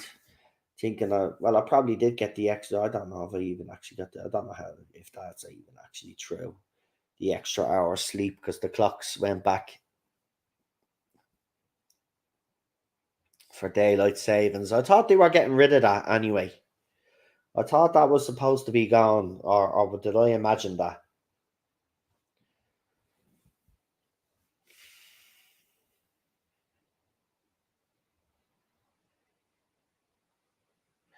Anyway, the leaves have finally fallen off the trees. You had them beautiful colours there a couple of weeks back. You got your reds and your oranges and your yellows and stuff. All the colours you'd associate with autumn, winter. Nice.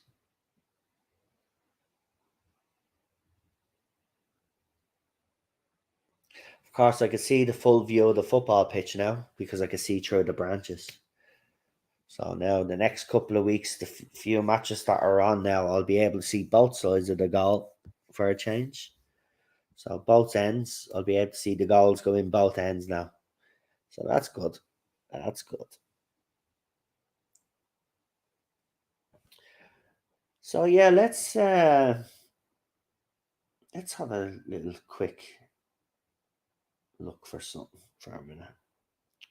Let's have a look. Let's have a look. Right.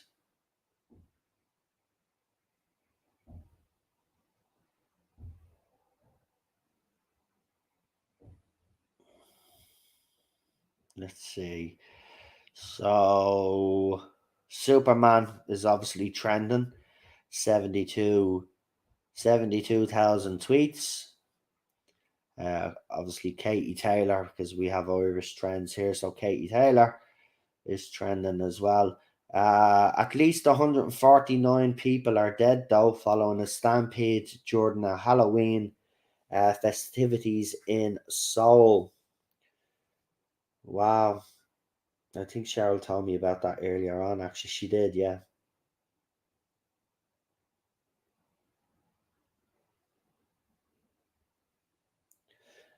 I mean, that's just sad.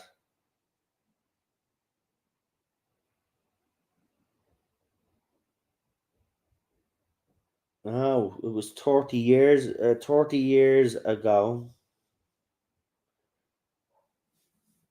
What's this? No, that makes no sense.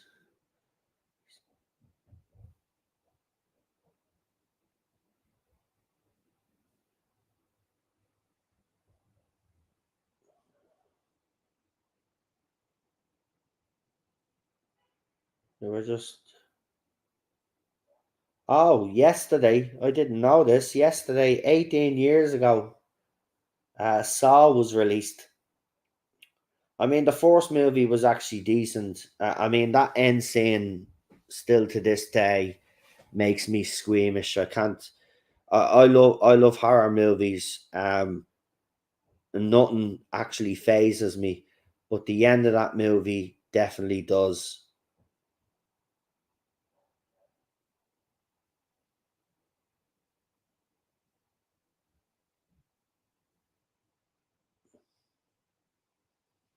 Now they're talking about Jaws quite a lot. Liam Hemsworth is it will officially replace Henry Cavill in The Witcher. So that's a bit of a downgrade. But there you go. Obviously, it's because he's going to be very busy with Superman. Obviously, there's been a huge. Actually, uh, it wouldn't have been a stream without actually mentioning it. So I suppose we should mention the fact that Twitter is now officially owned by Elon Musk. The thing that I've actually found most funny is not actually the meltdown from the left side or the radical left. Uh, the funny part for me is um is the fact that some of these ex Twitter employees are putting photographs up of themselves crying. I mean, you can put photographs up of yourself crying all you want.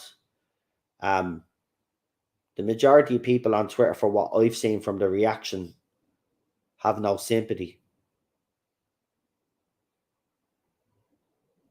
And in fairness, I said this yesterday, but they no longer work for the company anymore. So while they're still on Twitter, they can still have a lot of influence and stuff and sway people. I think they should be removed. Don't care if they helped set up the company or are part of the company. It's Elon's now.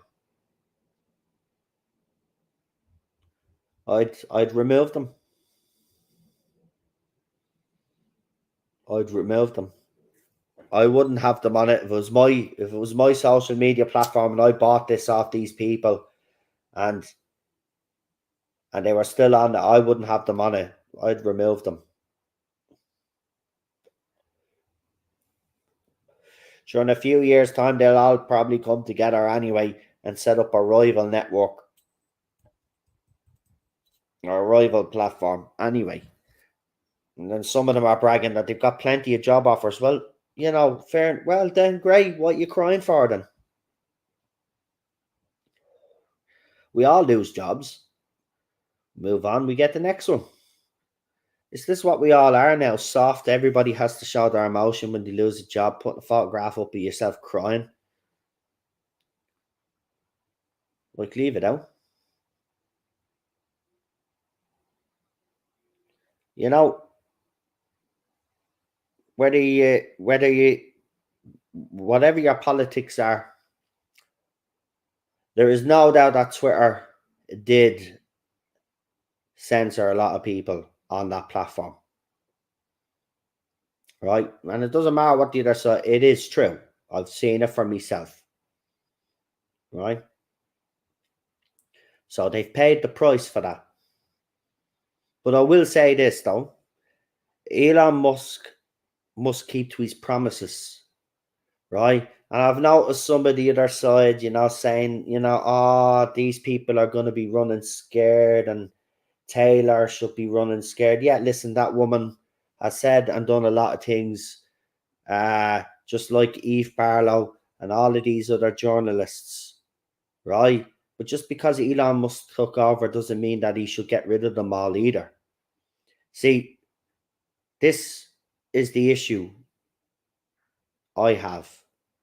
Is the other side now think, oh, Elon's bought and now, everything is going to go their way. The way they're even talking, they all start putting up words that would have got them suspended before to kind of prove a point, which I think is childish anyway, right? Now, the radical left might have behaved rather badly, but that doesn't mean now that people on the right now start acting badly, right? He said that he was going to make this platform for everybody so everybody could have debate, friendly debate, and all of that. And he must stick to that. But that doesn't mean now that people should be targeted because all of a sudden you think a bit of revenge now. Well, why stoop yourself down to those people's levels? We're supposed to be the better side of the argument. So any account that has been involved in hate speech, has been blatantly racist, and has said other vile stuff, yes, should be removed from the platform. Absolutely. But we must be careful that Elon doesn't just take down accounts because some people on the right have told him that these accounts should be taken down. Right? At the end of the day, he must put the terms of service in, terms and conditions in that are equal for everybody. And there must be fair rules put in place for everybody. Simple as that. So this isn't some sort of victory. Yes, people will view it as such. But all I want is a platform where now I can, if I have a different opinion on something, people don't mass report me tweet because they don't like what I say because it doesn't fit in line with their opinion. It must be a fair system. Unless there's someone actually preaching hate speech and all of that other nonsense, that's when you take action. But you don't take action at someone that says, "Oh well, the doctor is a male role," right? And then people don't agree, and then they flag that tweet and they say it's sexist because now the role is a female role. Like, that's not fair, right? It's just an opinion. It's not a sexist opinion. It's based off the last half a century of the character. So that's the type of nonsense that was going on Twitter that must be put a stop to. Just make it better and fairer for everybody on the platform. And if anybody breaks the rules, and trust me, you just see it, right? There's already a meltdown. We've already got people that have already left Twitter. They've made a big dramatic statement the day before, and then people have called their bluff, and now they have to leave Twitter because they said they were going to leave Twitter because they were hoping that everybody would beg them to stay, but it backfired, and everybody says, well, if that's the attitude, and you know, I mean, one of them actually even said that someone that said respecting God or whatever it was, and believing in their constitution is not hate speech, and then they write up, well, it is hate speech, and then they leave Twitter.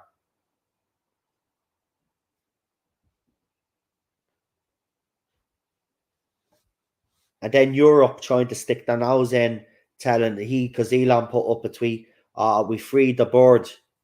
And then some fella in Europe sticks his nose in and turns around and says, well, yeah, well, it won't be freed in Europe. Like, who the hell do Europe think they are? It's a privately run on business anyway now. None of your business. Sticking their nose in. Europe oversteps the mark. They think that this big, well, they have become big.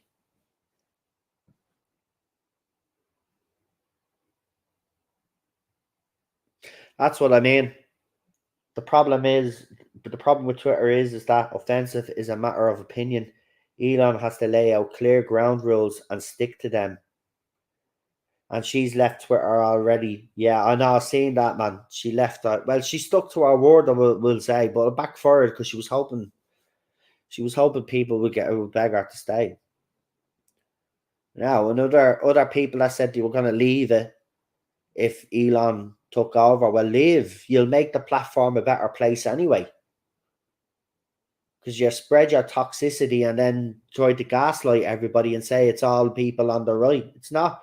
Both sides are as bad as each other, by the way. Now, I just want to make that clear. I have no dog in this fight, except to say I think both sides are as bad as each other now. 5 years down the line, it's as bad as each other now. Right? Because there has to be clear ground rules, and he has to stick to them. And everybody must be treated the same on the platform.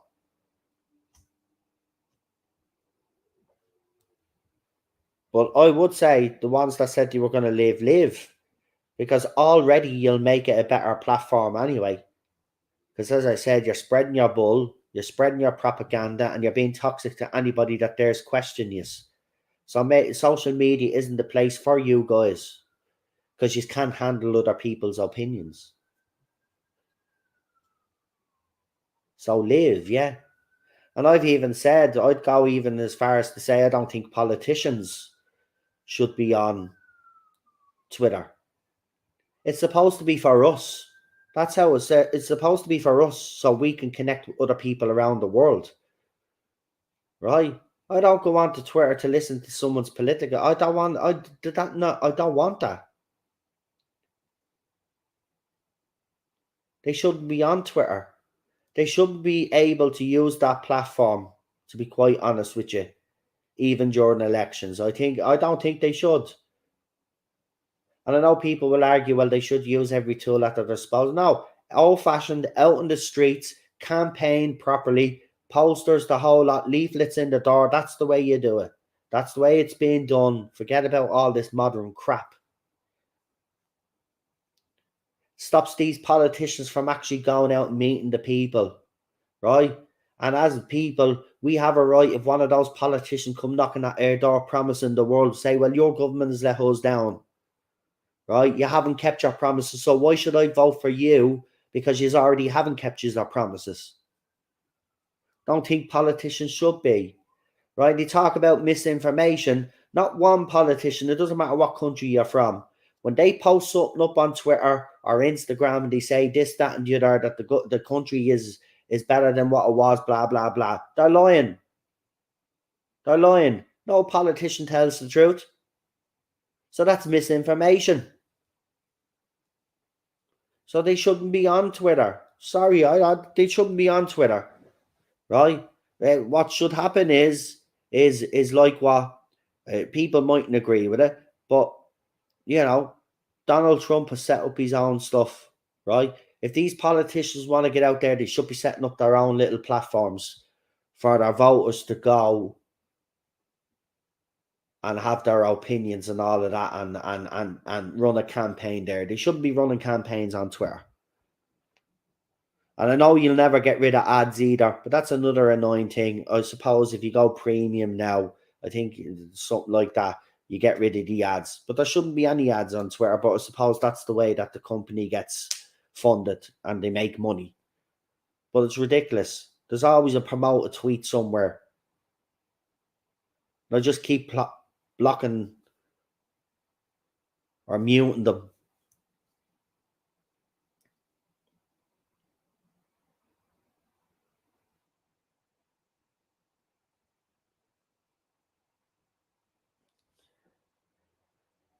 Anyway, that's just my opinion on it. I just think these social media platforms over the last few years have become too politicized because we've got all these people on it. Then you got journalists then adding their bloody voices to it, and now celebrities. You know, it's not a social media app anymore. It's not a platform to meet people. It's all political. Go and look at it. Everything is bleeding politics. I signed up to Twitter to meet people around the world. That's what I thought it was. Same with Facebook. Facebook has become an absolute joke as well.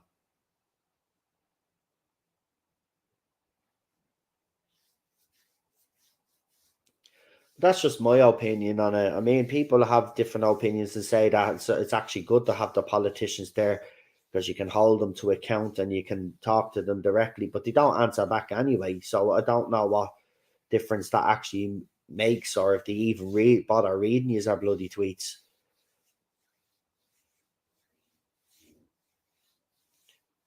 And then you have them fighting with each other on Twitter as well. I mean, it's like, nah, man. I don't know. Or maybe find a way of sticking them all in a community somewhere, all the political stuff, and so your normal feed is full of the stuff that you want.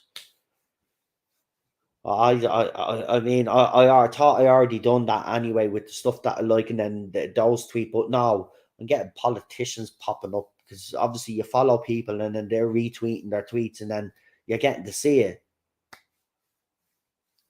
And you don't want to be muting people or blocking people because I'm not like that. I don't care. I don't look at, as I say, everybody has different political beliefs, and no dog in this fight. Like, you know what I mean? And I get to know a person before, judging them on their pod. I don't give a feck about politics, religion, or any of that. If you don't do any harm to me or my family, or who gives a crap? I don't use Facebook. It's an old people's platform. I have a Facebook, but I mean, I only post me videos up there now. Um, but yeah, the Facebook is dead a long time ago. I only use it to post me videos. That's it. and it's handy for Messenger and all of that. But other than that, no interest. No interest. Twitter is where I am mostly. Instagram. Well, no, not Instagram as much. That's dead. I did have a Discord server, but nobody was actually interacting, so I just gave up on that because if nobody interacts, there's no point.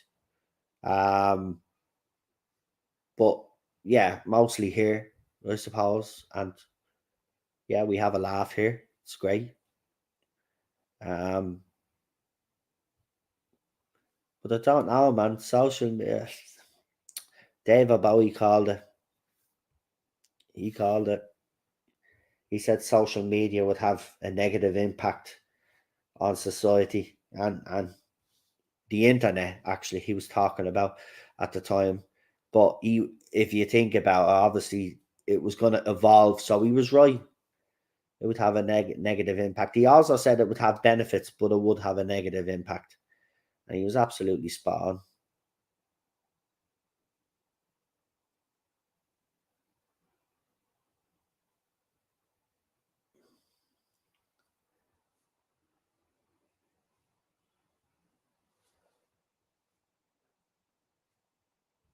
Anyway, yeah, that's oh, by the way, yeah, we have a poll on Twitter. It's got 43 votes with 12 hours to go. So we're having a Monday night horror Halloween movie. Now, obviously, I think I confuse people because people think it's Halloween. We're not watching Halloween.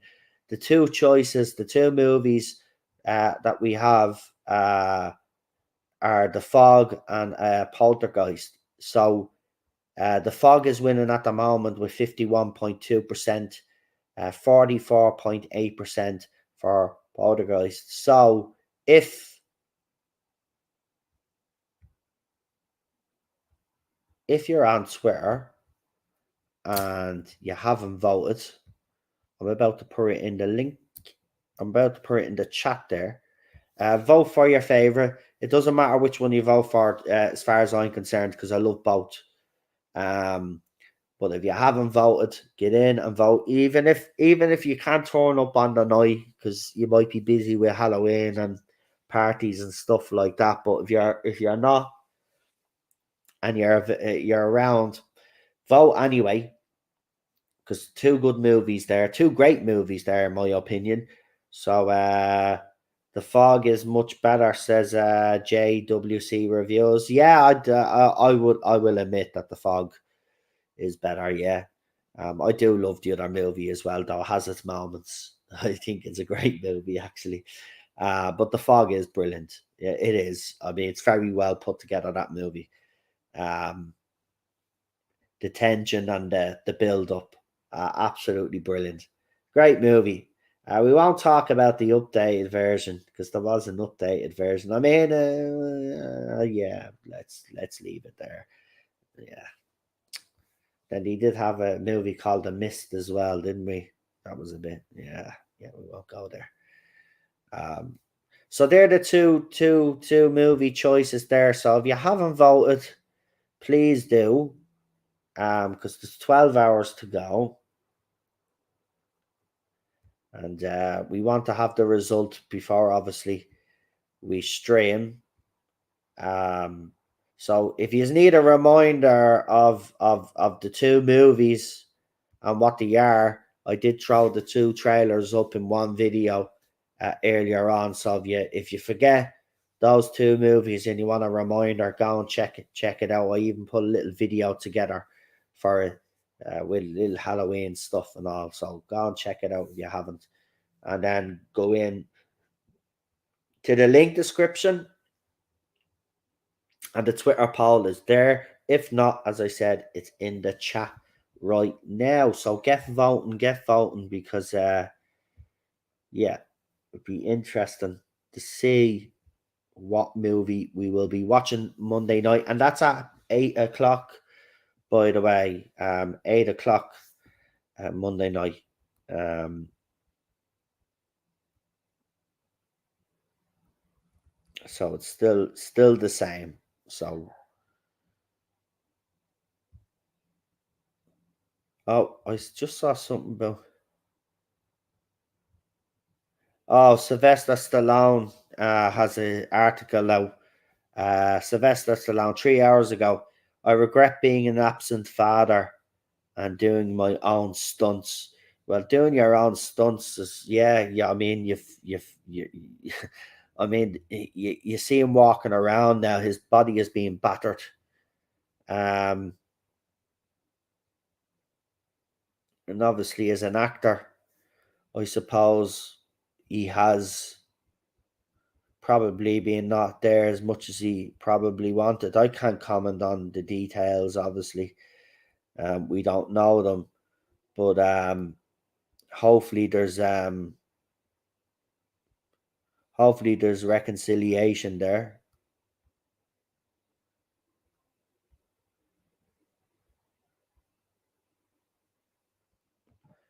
So yeah, that's just seeing that popped up there. So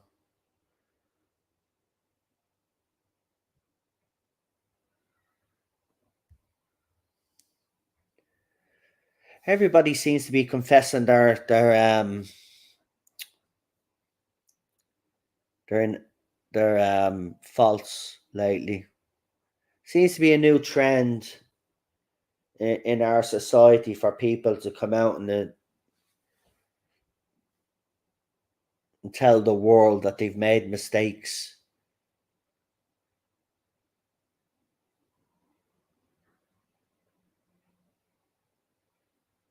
I don't know, man. I just,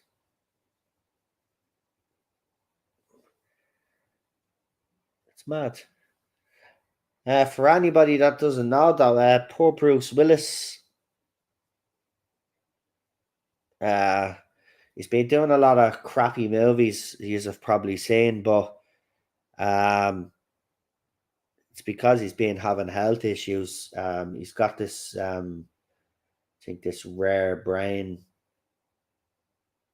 memory disorder thing. I don't know quite the name of it or anything, but he's finding it hard to concentrate. He's gonna start losing his speech and stuff like that.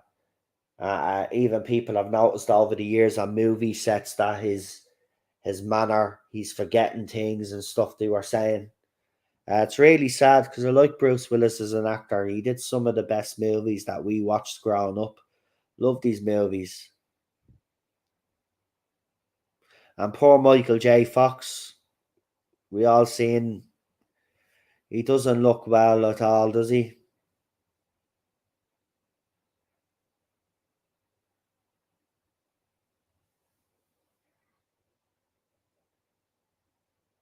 That's it. He was right to do that as well. Look, I've watched them. I've watched them. There's the thing about it, Mel Gibson was doing the same, but the thing about it is that they don't really, bar a few of them, they don't really feature heavily in the movies, do they? It's an interesting one, but you could tell that they're just taking the money. Um, and in Bruce Willis's case, I'm not gonna knock him. I'm not gonna knock him. He entertained us over the years, stuff, and gave us some great movies. I mean, The Last Boy Scout.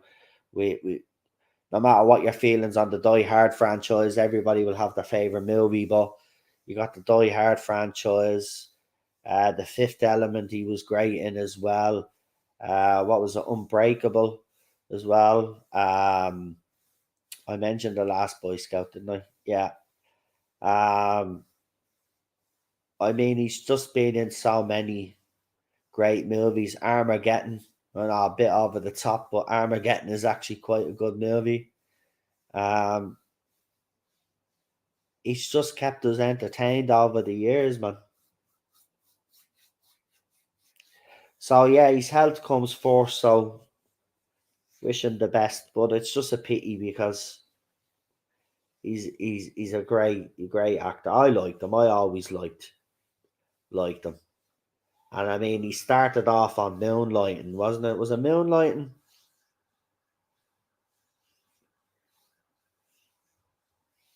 He is. He is as iconic as John McClane, man.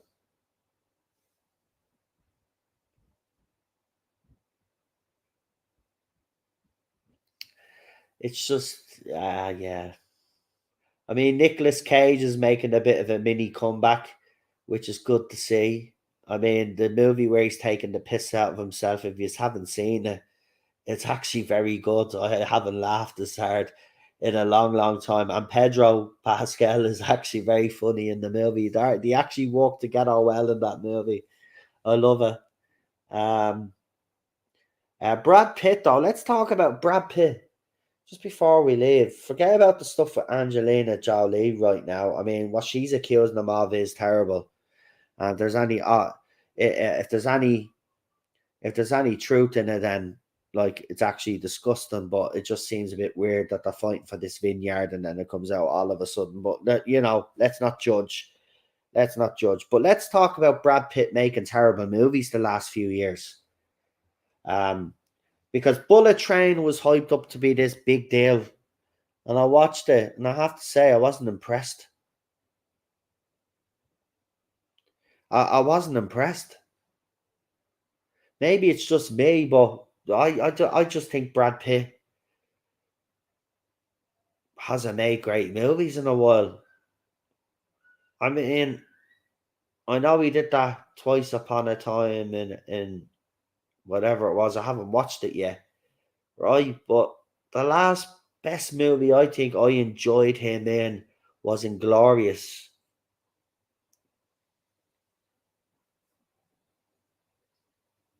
Once Upon a Time in Hollywood. Yeah, yeah, but he was part of an ensemble cast. I'm talking about a movie where he's kind of just the lead. And I haven't seen that movie yet, so I don't know if he is the lead in that movie. So forgive me if I sound ridiculous here because I haven't seen it yet. Um, but yeah, man, to me, he's not making great movies. I don't know. I just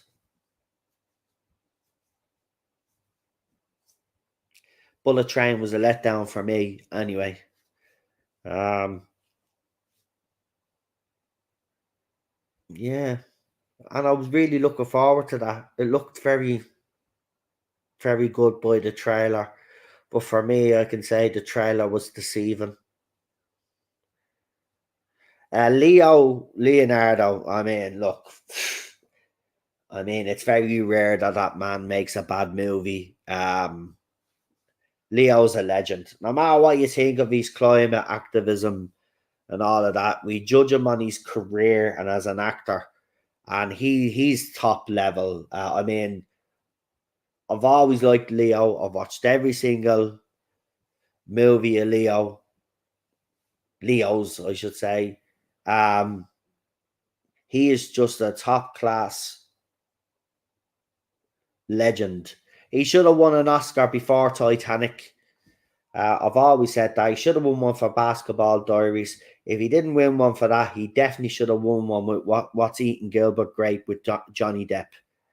Um, he should have won an Oscar a long time ago, but it happened to come with Titanic.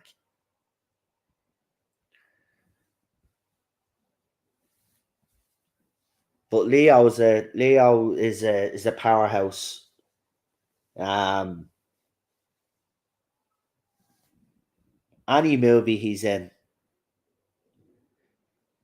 I mean, he was brilliant in Django.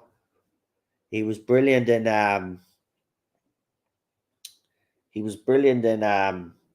J. Edgar. Catch Me If You Can. The Beach is a great. The Beach is a good movie. And I still kind of go back to that movie once in a while. But it's good. It's a good movie. But I don't think it's one of these better ones.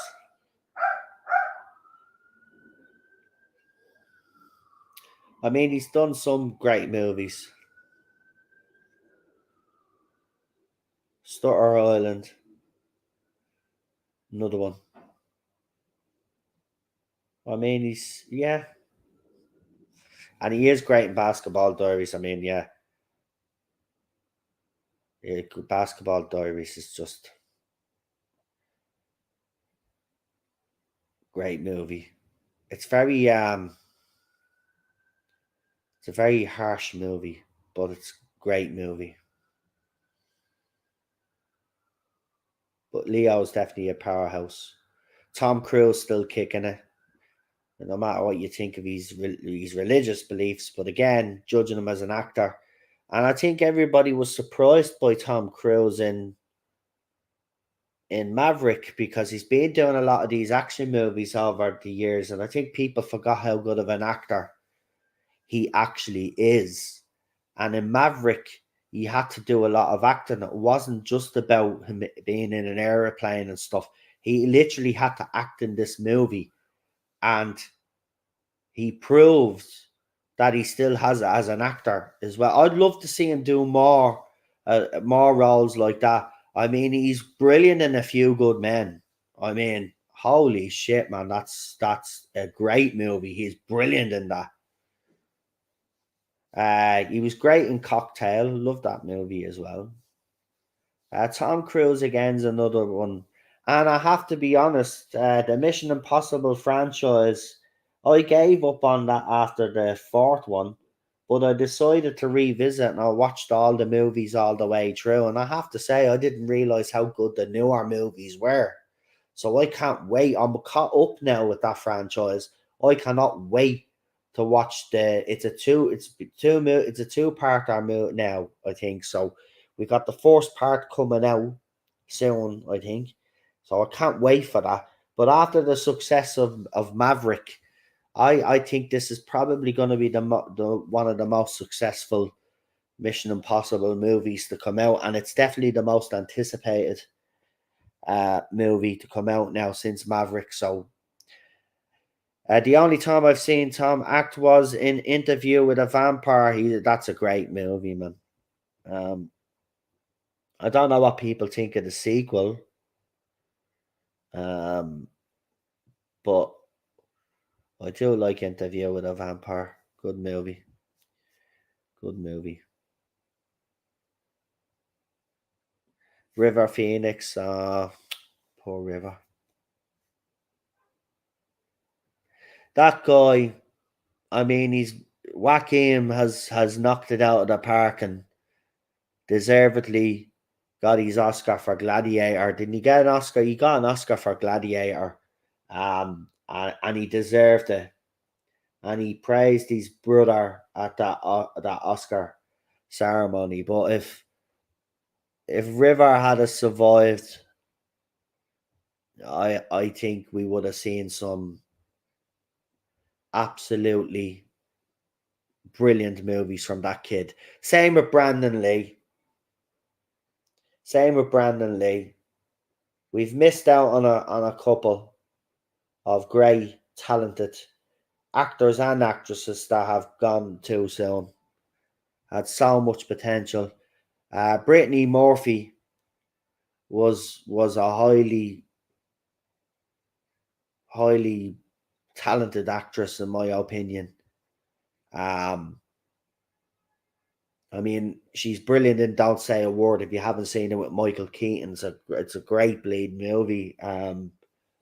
Jesus, I haven't watched that in a long time, but that is a brilliant movie. Sean Bean is in that movie as well, if I'm correct in saying. It's a great movie. But Brittany Murphy, she was brilliant. I love Brittany Murphy as an actress. And again, I think we would have seen some crackers of movies from her later. I honestly believe that. Um, she was in 8 Mile as well, yeah. She played Eminem's girlfriend, and then he walks into the studio and we won't say, but she's in a very compromising position, let's just say. That's yeah, terrible sequel to Interview with a Vampire. It starred Leia, didn't it? The singer, Queen, Queen of the Damned, I think it was called. Yeah, good soundtrack to it. Just terrible movie. But the tragic thing about that is she died in a plane crash. Um,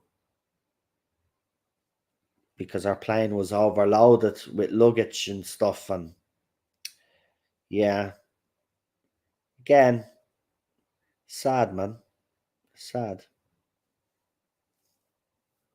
Sequel of the damned, more like, yeah. Yeah, I think they were hoping to have a whole franchise with that, but after that movie just tanked. And the only reason why that movie is even talked about or it has fans is the fact because of the lead actress that's in it, that singer that obviously passed away in that plane crash, because she had a loyal fandom, and it was also the same girl who R. Kelly. We all know what happened to R. Kelly. So she has she has the all of that. She's got the tragic backstory, and then she becomes this sensation in the rap industry. And she gets a movie role, and then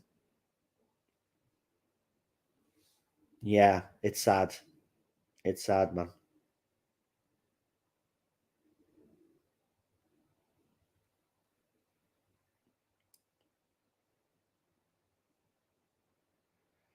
So yeah, I mean, when you look back, even with Paul Walker, right? I know there's fans of the Fast and the Furious franchise, right? Don't get me wrong. I watched the first one. I watched Tokyo Drift, which is the second one, and I watched the third movie, and I was kind of happy with that personally. But obviously, they've went on to make sequel after sequel after sequel after sequel, right? But I always thought Paul Walker was better than the Fast and the Furious franchise. Um,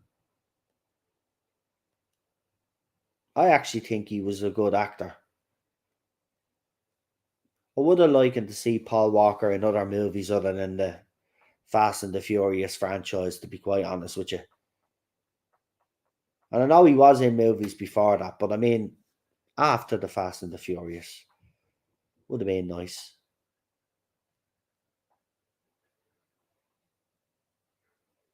But again, his ending was tragic as well. Well, there's conspiracy theories about that. But yeah, I'll have to have you. I forget it's a Sunday and everybody in Ireland and England and have their dinner at 1 o'clock. Um, in this house, it's a little bit different. But if I was in living in my mum and dad's, it'd be now. We'd be having dinner now. Yeah, we'd be all sitting down.